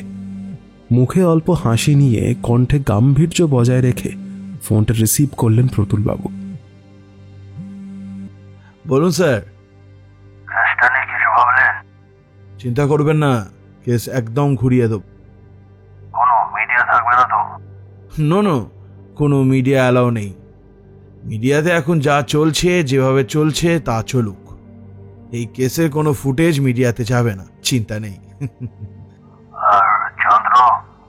কে Chandra? He is the best. Are you sure? But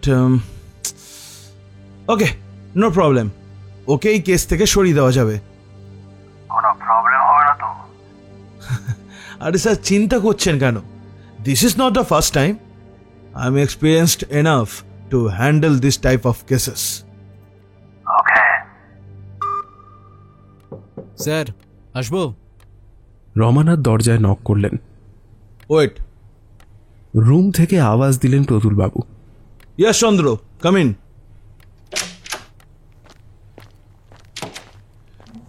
বসো, বলো কি কেসের আপডেট, কি দেখলে ওখানে? স্যার লালবাজার আর ভবানী ভবনের ইতিহাসে এই কেসটা একটা আনসলভড মিস্ট্রি কেস হতে চলেছে। কেন বলো তো? মিস্ট্রি? কেমন মিস্ট্রি? কৌতূহলী চোখে চেয়ারে সোজা হয়ে বসে জিজ্ঞাসা করলেন প্রতুলবাবু। আপনি ভূতপ্রেত বিশ্বাস করেন? মানে ভূতপ্রেত মানেন স্যার? প্রতুলবাবুর চোখের দিকে এক দৃষ্টে তাকিয়ে জিজ্ঞাসা করলেন রমানাথ। হোয়াট? ভূতপ্রেত? লুক চন্দ্র, ভূতপ্রেত বলতে আমি একটা শ্রেণীকেই বুঝি, যেটা হচ্ছে গণতন্ত্রের চতুর্থ স্তম্ভের ভূত, যাকে আমি 5 ভূত বলি। এই যে কথায় আসে না 5 ভূতে লুটে ফুটে খাবে, ঠিক তেমনই।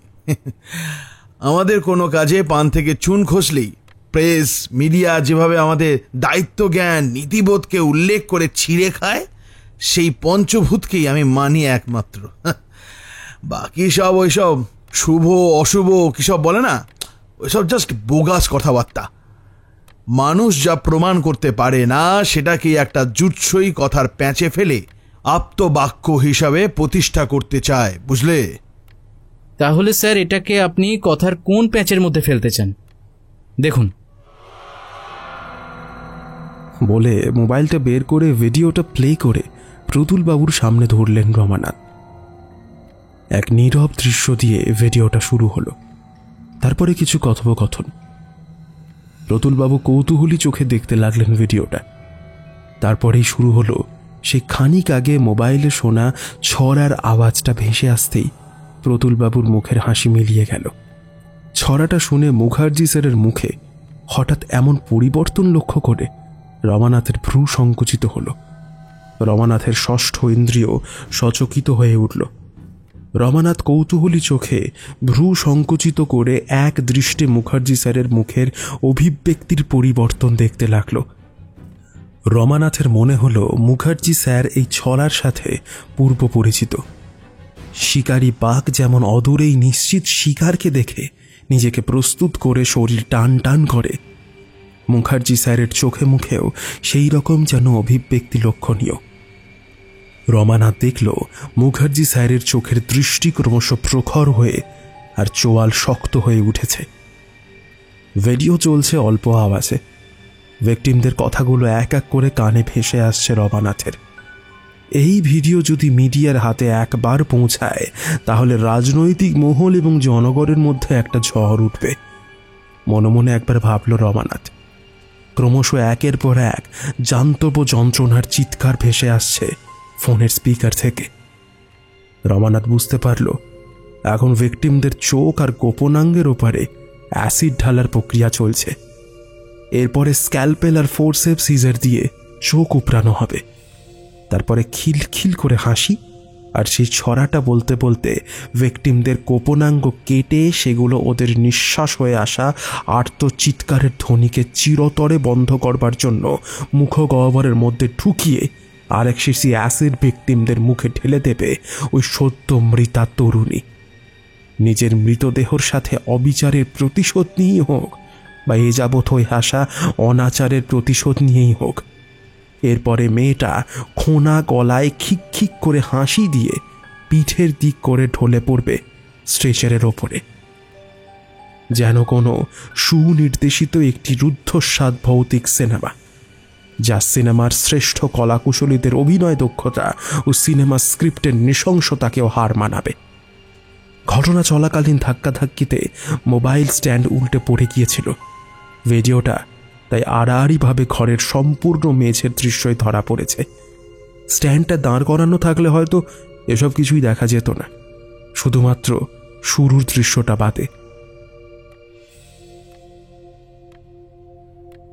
রমানাথ লক্ষ্য করল মুখার্জি স্যারের কপালে বিন্দু বিন্দু ঘাম জমেছে, মুখে একটা আতঙ্কের ছায়া।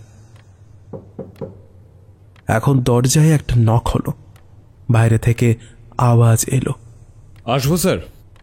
Yes, coming. মুখার্জি স্যার মোবাইলটা রমানাথের হাতে দিলেন, রুমাল বের করে কপালের ঘাম মুছলেন, টেবিলে রাখা জলের গ্লাস থেকে খানিকটা জল খেলেন। বলো, কি ডিটেলস পাওয়া গেল? মিস্টেরিয়াস ব্যাপার স্যার, কোনো আইডি প্রুফ পাওয়া যায়নি এই নম্বরে, অথচ লোকেশন ট্রেস করলে কখনো বালিগঞ্জ, কখনো নৈহাটি, আবার কখনো শিয়ালদহ। আর স্যার স্যার আপনার কোয়ার্টারের লোকেশনে 3-4 বার পেলাম, আর কয়েকজন মিনিস্টারের বাড়ির লোকেশন, অথচ স্যার কোনোটাই কয়েক সেকেন্ডের বেশি স্থায়ী হচ্ছে না। What nonsense! আধ ঘন্টা ধরে তোমরা একটা নাম্বারকে ট্রেস করে সলিড প্রুফ বার করতে পারলে না? এখানে না হলে অন্য কোনো সোর্স থেকে করাও। I need that bloody bastards details at any cost. Okay sir. শঙ্কিত মুখে একটা স্যালুট করে অফিসার দত্ত ঘর থেকে দ্রুত বেরিয়ে গেলেন। কি হয়েছে স্যার? Anything wrong? না না না না, ও কিছু না। চন্দ্র, তুমি একটা কাজ করো, তুমি কেসটা থেকে স্টেপ আউট করে নাও। কেসটা আমি পার্সোনালি হ্যান্ডেল করবো এবার থেকে। হোয়াট? স্টেপ অ্যাওয়ে মানে? For what? চমকে উঠে চেয়ারে সোজা হয়ে বসল রমানাথ। স্বয়ং হেলথ মিনিস্টার আমাকে ফোন করেছিলেন একটু আগে।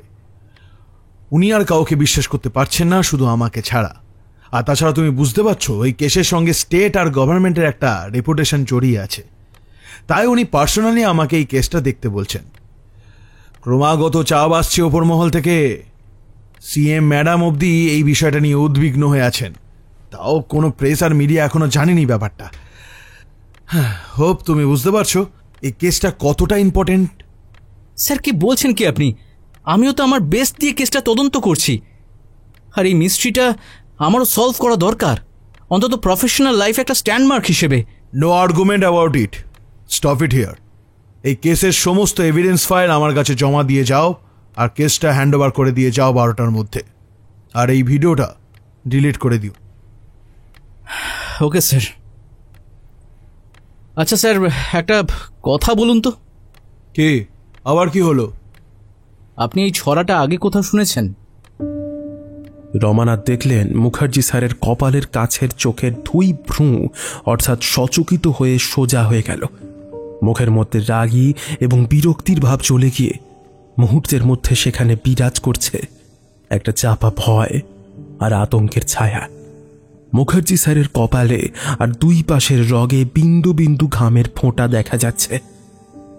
রমানাথের কানে কানে ওর ষষ্ঠ ইন্দ্রিয় জানান দিল কোনো কারণে এই এলাটিং পেলাটিং অশরীরীর পরবর্তী শিকার এই মুখার্জি স্যার।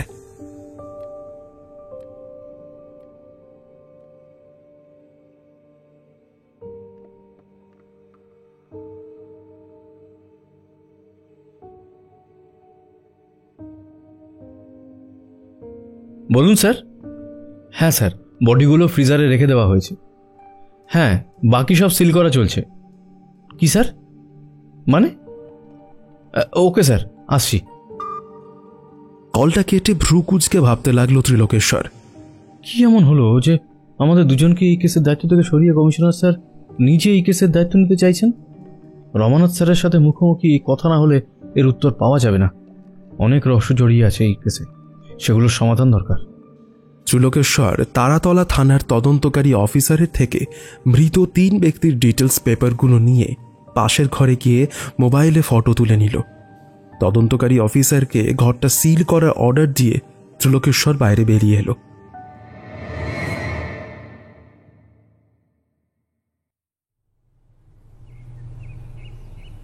এই লোহার পাত্রা দিয়ে কি হবে স্যার? কঞ্চুখে ত্রিলোকেশ্বর, বর্ম রক্ষা কবচ। নাও, পড়ে নাও। সোফায় বসে দেশলাই জেলে সিগারেট ধরাতে ধরাতে বলল রমানাথ। বুঝলাম না স্যার, কি হবে এটা দিয়ে? আজ রাত্রে অভিযানে বেরোতে হবে ত্রিলোকেশ্বর, না হলে এই কেসের সমাধান পাওয়া যাবে না। বলেন কি স্যার? কোথায় যাবেন অভিযানে? চলোই না, দেখতে পাবে। স্যার, এভাবে রিস্ক নিয়ে যাওয়াটা কি ঠিক হবে? আমাদেরও যদি ওই অবস্থা হয়। ভরসা এটাই যে আমরা দুষ্কৃতাম না, তাই আমাদের বিনাশ হওয়ার চান্সটাও নেই। এই জামার ভিতর বুকের উপর পড়ে নাও এটা। আগের ভিকটিমদের বুকে আঁচড়ের গভীরতার ক্ষতগুলো দেখেছো তো? নেক্সট ভিকটিম কে হতে চলেছে আপনি সেটা জানেন স্যার? জানি না, তবে আন্দাজ করেছি। আর আমি যদি খুব ভুল না হই, তাহলে আজ রাতেই সেই ব্যক্তির উপর আক্রোশের মারণ আঁচড় দেবে খুনি। সেই ব্যক্তি কে স্যার? রমানাথ সিলিংয়ের দিকে তাকিয়ে সিগারেটের ধোঁয়ায় কয়েকটা রিং ছেড়ে বলল, Mukherjee sir, commissioner of Kolkata police.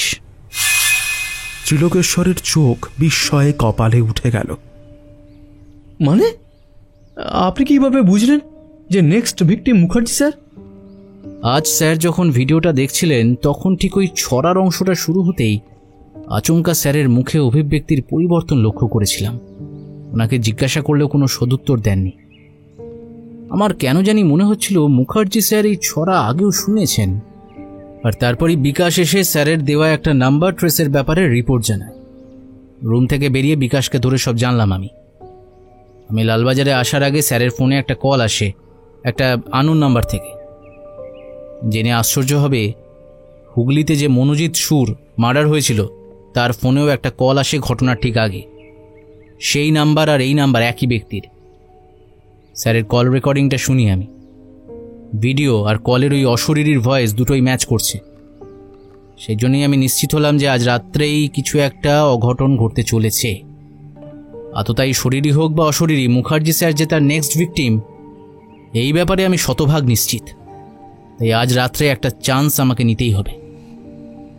একটানা কথাগুলো বলে থামলেন রমানাথ।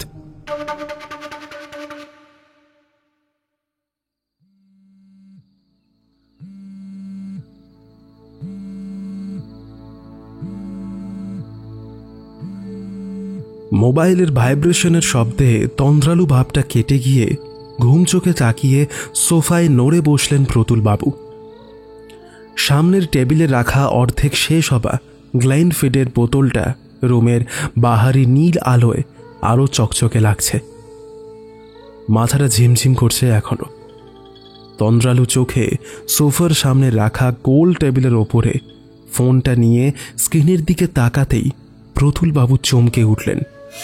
তন্দ্রা ভাব আর নেশার ঘোর কেটে গিয়ে চোখ বিস্ফারিত হয়ে গলা দিয়ে একটা তরঙ্গ নিচে নেমে গেল যেন।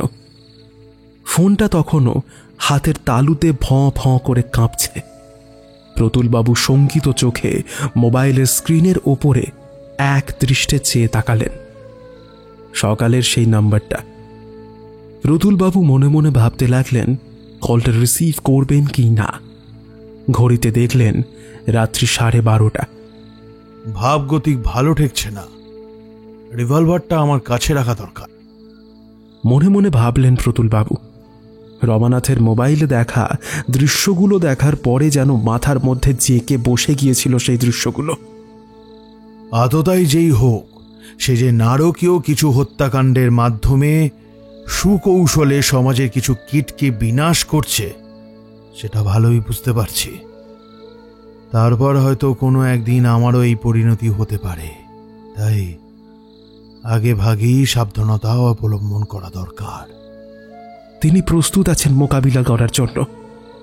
ভূত প্রেত তিনি মানেন না বটে, কিন্তু মৃত্যু আতঙ্ক মানুষকে বেঁচে থাকার জন্য যক্ষের ধন আগলানোর মতো শত জন্মব্যাপী তৃষ্ণার মতো তৃষ্ণার্ত করে তোলে। আর তখনই মানুষ বিজ্ঞানের পাশাপাশি অতিপ্রাকৃত শক্তির সহায়তা নিতে কার্পণ্য বোধ করে না। প্রতুলবাবুও তাই করেছেন। দুপুরে অফিস থেকে বেরিয়ে গাড়ি নিয়ে সোজা চলে গিয়েছিলেন সুন্দরবনের জঙ্গল ঘেঁষা গ্রাম পাথর প্রতিমায় মহিন দেবনাথের কাছে। মহিন প্রাচীন বনদেবতা যক্ষের সাধক। যক্ষ একাধারে যেমন উপকারী, তেমনি একাধারে এক ক্ষতিকর প্রেতাত্মা। প্রয়োজন বিশেষে সাধকের ওপরে ও মন্ত্র সাধনে যক্ষকে জাগ্রত করতে আদেশ দিলে সাধকের আদেশ অনুযায়ী যক্ষ তার কাজ সম্পন্ন করে। লোকচক্ষুর আড়ালে মহিন এই যক্ষের সাধনা করে সুন্দরবনের গভীর জঙ্গল অঞ্চলে। শিয়রে সমন এসেছে বুঝতে পেরে আর মোটেও দেরি করেননি প্রতুলবাবু। মহিনকে কল করে বেরিয়ে পড়েছিলেন সুন্দরবনের উদ্দেশ্যে। এত তাড়াতাড়ি মরতে চাননি তিনি। এখনো অনেক স্বপ্ন পূরণ করা বাকি। ইন্দ্রজিতের মতো মেঘের আড়াল থেকে এখনো অনেক লড়াই বাকি। তার রক্ষা কবচ দরকার, স্বয়ং যক্ষকে দরকার তার রক্ষার জন্য। না হলে যে কয়েকজন মানুষকে ওই প্রেতাত্মা যেভাবে নারকীয়ভাবে হত্যা করেছে, তাতে ওই প্রবল শক্তিশালীকে আটকানোর জন্য আরেক প্রবল শক্তিশালীকে দরকার। কথাতেই বলে লোহাকে লোহা কাটে, তাই আর এক লোহাকে প্রতুলবাবু এনেছেন বোতলবন্দি করে। সময় বিশেষে মুক্তি করতে হবে শুধু।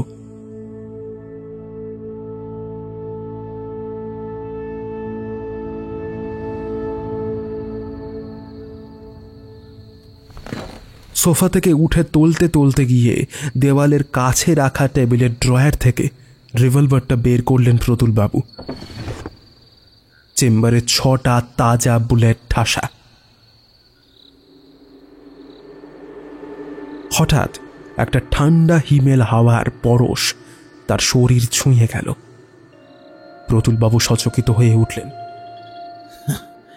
এসেছে, সে এসেছে। এবার সময় এসেছে যক্ষকে মুক্ত করার।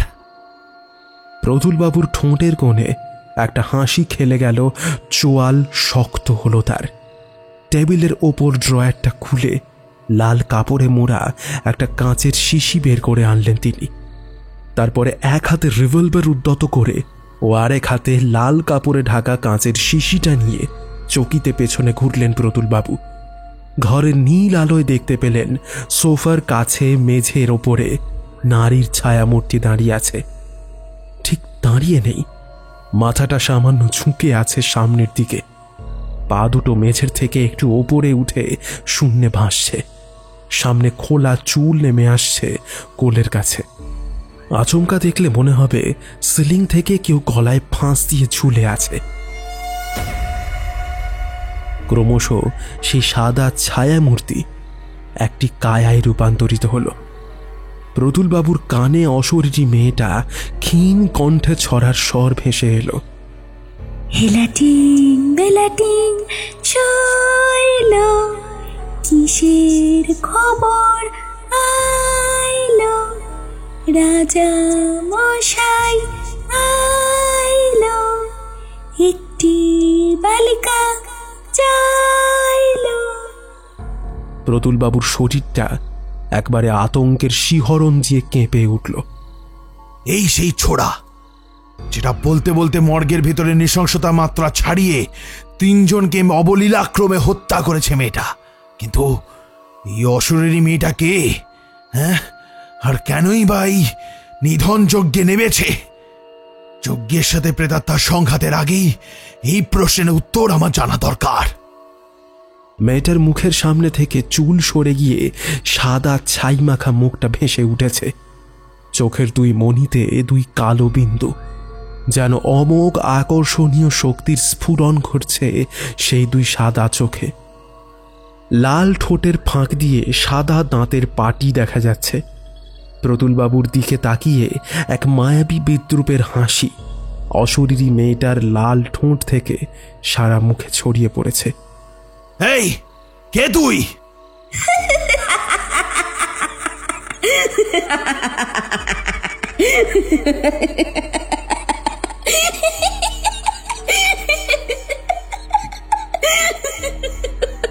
মেয়েটা একবার খিলখিল করে হেসে উঠল, তারপরে প্রতুলবাবুর দিকে তাকিয়ে হিস হিসে গলায় বলল, প্রতুলবাবু চোয়াল শক্ত করে উঠলেন। অশরীরীর চোখের দিকে তীক্ষ্ণ প্রখর দৃষ্টিতে তাকিয়ে থাকতে থাকতে পেছনের বাম হাতে ধরে রাখা কাঁচের বোতলটার মুখের ককটা আঙুল দিয়ে খুলে দিলেন প্রতুলবাবু। আর তারপরেই একটা ঘন সবুজ ধোঁয়ার মেঘ ক্রমশ পেছন দিক থেকে মাথার উপরে এসে প্রতুলবাবুর শরীরে মিশে যেতে লাগলো।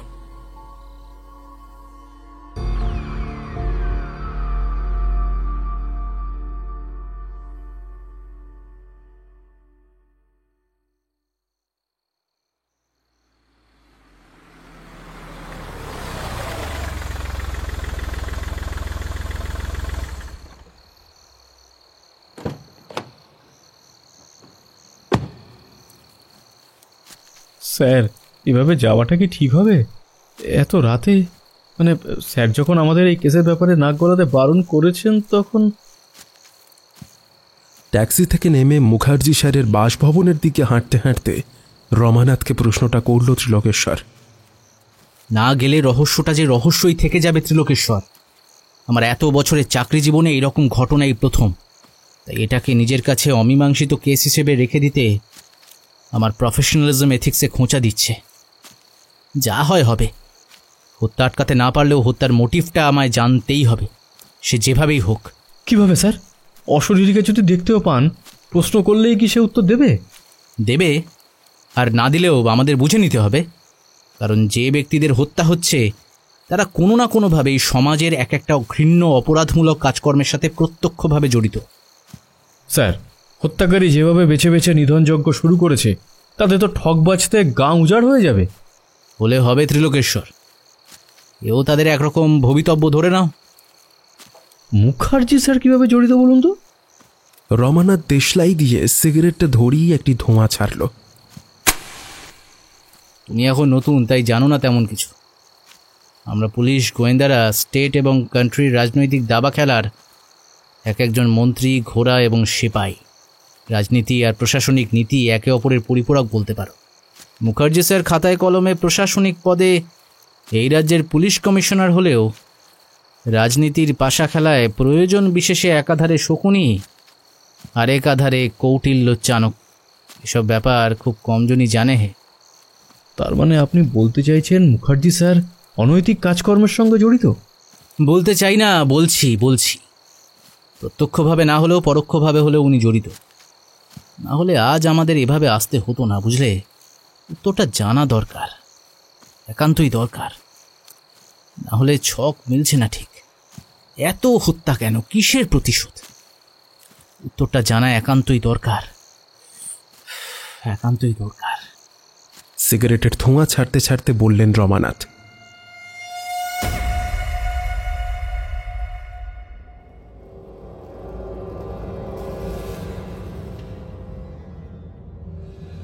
সবুজ ধোঁয়াটা ক্রমশ প্রতুলবাবুর শরীরটাকে গ্রাস করে ফেলল। প্রতুলবাবুর শরীরটা মেঝের উপরে ধপ করে আছড়ে পড়ল। রিভলভারটা হাত থেকে ছিটকে গেল একপাশে। প্রতুলবাবুর শরীরে পরিবর্তন দেখা দিয়েছে। শরীরটা থরথর করে কাঁপছে প্রচণ্ড। শরীরের অবয়ব ক্রমশ ফুলে ফেপে উঠছে। শরীরের চামড়ার ভেতরের মাংসপেশি, শিরা, উপশিরায় এক সবুজাব বহ্নির বিদ্যুৎ স্ফুলিঙ্গের ছোটাছুটি লেগেছে যেন।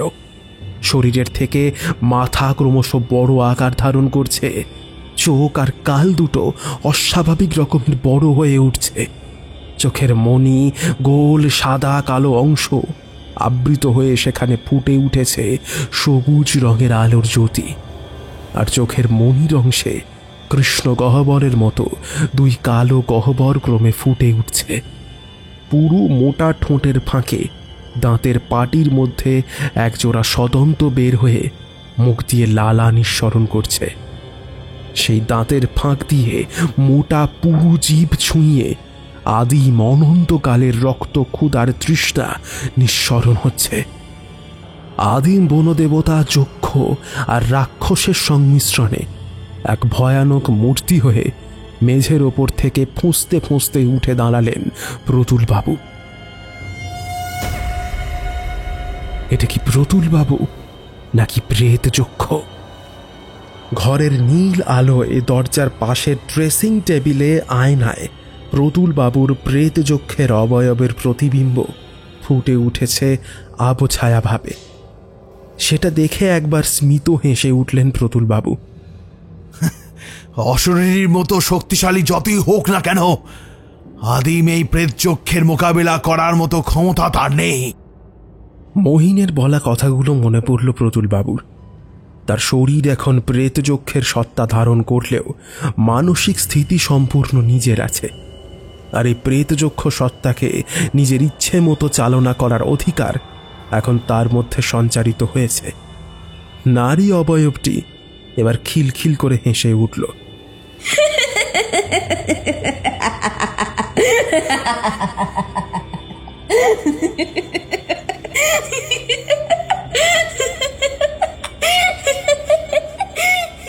প্রতুলবাবুর মুখ দিয়ে একবার চাপা অথচ তীক্ষ্ণ আক্রোশ গর্জন করে উঠলেন।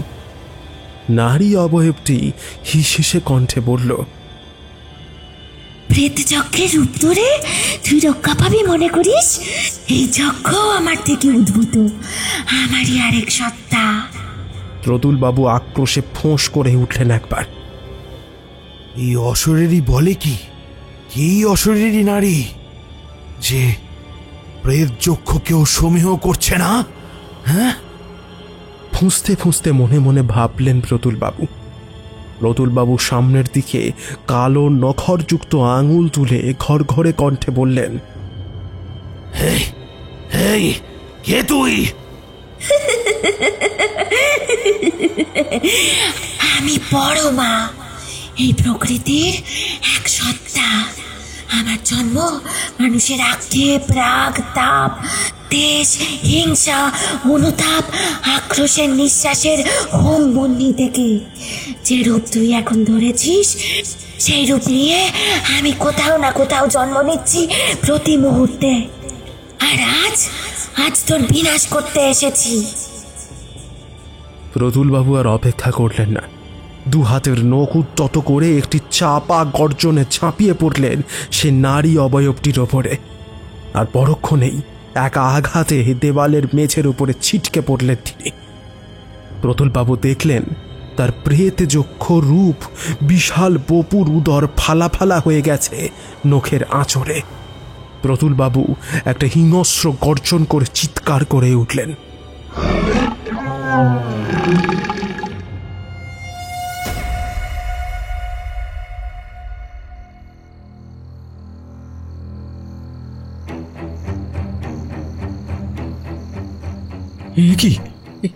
কি হলো? কিসের আওয়াজ স্যার ওটা? মুখার্জি স্যারের বাসভবনের গেটের কাছে পাহারায় থাকা কনস্টেবলের কাছে মুখার্জি স্যারের ব্যাপারে খোঁজ খবর নিচ্ছিল রমানাথ। শ্রীলোকেশ্বর পাশেই দাঁড়িয়েছিলেন। পুলিশ হওয়ার সুবাদে এর আগেও অনেকবার স্যারের বাসভবনে এসেছে ওরা। দ্বাররক্ষীর দায়িত্বে থাকা কনস্টেবল লালচাঁদ ওদের চেনে ভালো রকমই। হঠাৎ করে একটা চিৎকারের আওয়াজে ওরা তিনজনেই সচকিত হয়ে উঠল। রমানাথ কোমরের ভেতর থেকে পিস্তলটা বের করে উত্তেজিত হয়ে ত্রিলোকেশ্বরের দিকে তাকিয়ে বলল, অনেক দেরি হয়ে গেছে, কুইক! বলেই মুখার্জি স্যারের ঘরের দিকে দৌড় লাগালেন। ত্রিলোকেশ্বর ও লালচাঁদও সেই দেখে রমানাথের পিছু পিছু দৌড়ল। মেঝের উপরে পড়ে যন্ত্রণায় কাতরাতে লাগলেন প্রতুলবাবু আর তার প্রেতযক্ষ সত্তা। সামনের নারী অবয়বটি উগ্র প্রচণ্ড রূপ ধারণ করেছে। শরীরের প্রতিটি অঙ্গ দিয়ে যেন অগ্নি স্ফুলিঙ্গ স্ফুরণ ঘটছে তার। এই শক্তির সামনে প্রেতচক্ষের শক্তি যে ব্যর্থ, প্রতুলবাবু সেটা বুঝতে পারছেন। প্রতুলবাবু অনুভব করলেন তার শরীরটা ক্রমশ আবার আগের মতো রূপ ধারণ করছে। মাথা তুলে তাকিয়ে দেখলেন তার শরীর থেকে ঘন সবুজ ধোঁয়ার রাশির ঝড় বেরিয়ে সামনের সেই অশরীরী নারীর অবয়বের মধ্যে ঢুকে যাচ্ছে। প্রতুলবাবু বুঝতে পারলেন যে আদিম অপশক্তির বলে বলিয়ান হয়ে তিনি আগত মৃত্যুদূতকে পরাজিত করতে চেয়েছিলেন। সেই মৃত্যুদূতের অশরীরী শুভর সত্তার কাছে প্রেতযক্ষ পরাজিত হয়েছে। প্রতুলবাবুর শরীরটা যন্ত্রণায় কাঁপতে লাগলো, মেঝে রক্তে ভেসে যাচ্ছে। বুক থেকে পেটের কাজ অবধি ফালা ফালা হয়ে গেছে এক আক্রমণেই। নারী অবয়বটি ক্রমশ তার দিকে এগিয়ে গেল। মাথার দুপাশ হাতে রেখে হিসিসে কণ্ঠে বলল, তোর খুব কেস ঘুরিয়ে দেওয়ার কৌশল জানা আছে না? যে কোনো কেসকে অবলীলায় তুই ঘুরিয়ে অন্য ঘটনা বানিয়ে দিতে পারিস, বল।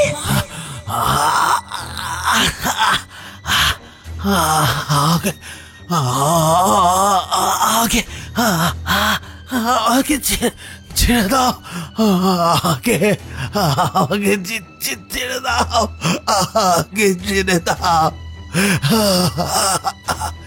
যন্ত্রণা ক্লিষ্ট কাতর কণ্ঠে প্রতুলবাবু বলে উঠলেন। হঠাৎ দরজায় প্রবল ধাক্কাধাক্কির আওয়াজে প্রতুলবাবু চমকে উঠে তাকালেন দরজার দিকে। স্যার, স্যার দরজা খুলুন, স্যার, স্যার! দরজার ওপাশ থেকে আওয়াজ ভেসে আসতে লাগলো। প্রতুলবাবু দরজার দিকে একবার হাত তুললেন।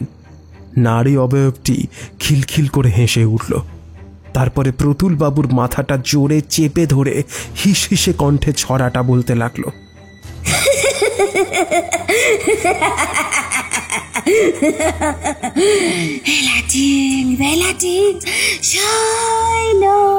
কিসের খবর আইলো?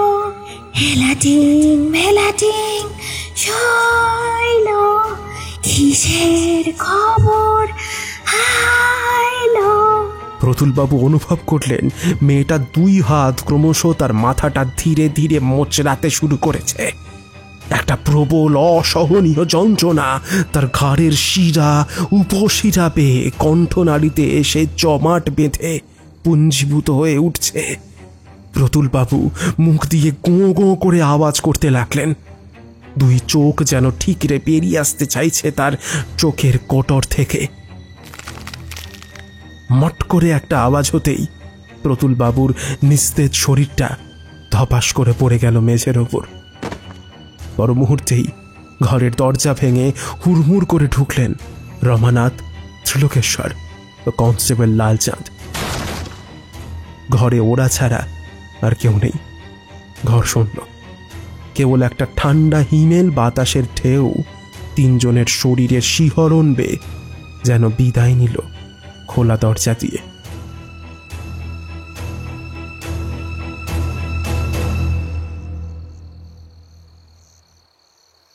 ঘাড় পেছন দিকে ঘোরানো অবস্থায় মুখার্জি স্যারের যন্ত্রণাকৃষ্ট বিকৃত মুখ আর রক্তমাখা শরীরটা ঘরের আবহাওয়াটাকে মুহূর্তের মধ্যে গুমোট করে তুলল যেন। কনস্টেবল লালচাঁদ সামনের দৃশ্যের ভয়াবহতা সহ্য করতে না পেরে মূর্ছা গিয়ে ধপ করে মেঝের ওপরে বসে পড়ল। রমানাথ স্থির দৃষ্টিতে তাকিয়ে আছেন প্রতুলবাবুর নিথর শরীরের বিকৃত মুখের দিকে। ত্রিলোকেশ্বর কাঁপা কণ্ঠে রমানাথকে ডাক দিল, স্যার। রমানাথ সংবিত ফিরে একটা দীর্ঘশ্বাস ফেলে বলল, চলো। যা বোঝার বোঝা হয়ে গেছে, আর কিছু জানার নেই আমার। ত্রিলোকেশ্বর লালচাঁদকে তুলে ঘরের বাইরে এলো।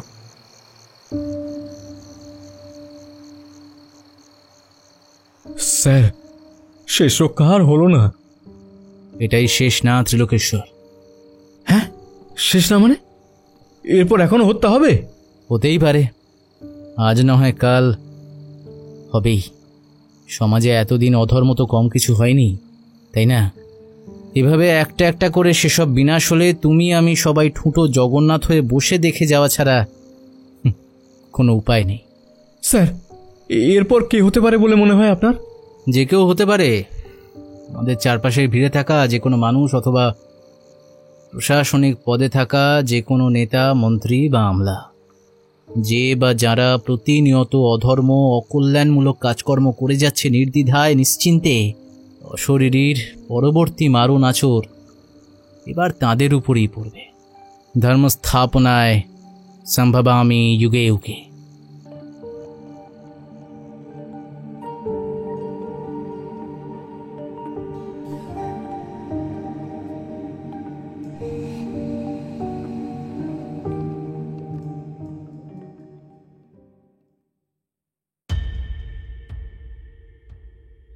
শেষ হলো আজকের গল্প অভিজিৎ দাসের কলমে, এলাটিং বেলাটিং শৈল। আজকের গল্প পাঠে আসনজোড় অন্যান্য চরিত্রে রুভিনা, বুবাই, পার্থ, সুমন, নীলাঞ্জন, নীল, সৌমিক, অস্মিতা, সায়ন্তন, মিমো, আরামি, ঋদ্ধি। এ সুন্দর প্রচ্ছদা করেছে কৃষ্ণেন্দু। স্ক্রিপ্টিং দিশানি। আবহ, শব্দগ্রহণ ও ভিডিওগ্রাফিক্স হানাবাড়ি প্রোডাকশন। পরিবেশনা ও পরিচালনায় টিম হানাবাড়ি। তাহলে বন্ধু, কেমন লাগলো আজকের গল্প? জানাও তোমাদের মতামত আমাদের কমেন্ট বক্সে। আর তোমরা তো জানো আমরা কিন্তু তোমাদের প্রত্যেকটা কমেন্টে রিপ্লাই ব্যাক করি, কারণ এই প্রত্যেকটা কমেন্টই আমাদের কাছে খুব মূল্যবান। আমরা দেখছি আমাদের গল্প অনেক মানুষ শুনছেন কিন্তু আমাদের চ্যানেলটা সাবস্ক্রাইব করছেন না।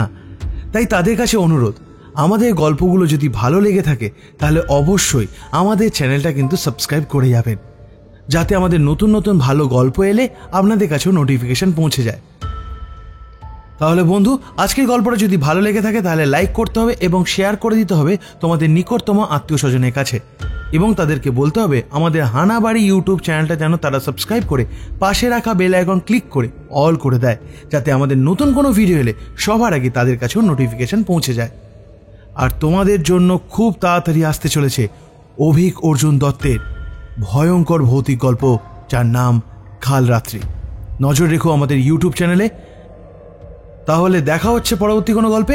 ততদিন ভালো থেকো, সুস্থ থেকো, হানাবাড়ি পাশে থেকো, সাবধানে থেকো আর ভয় থেকো। শুভরাত্রি।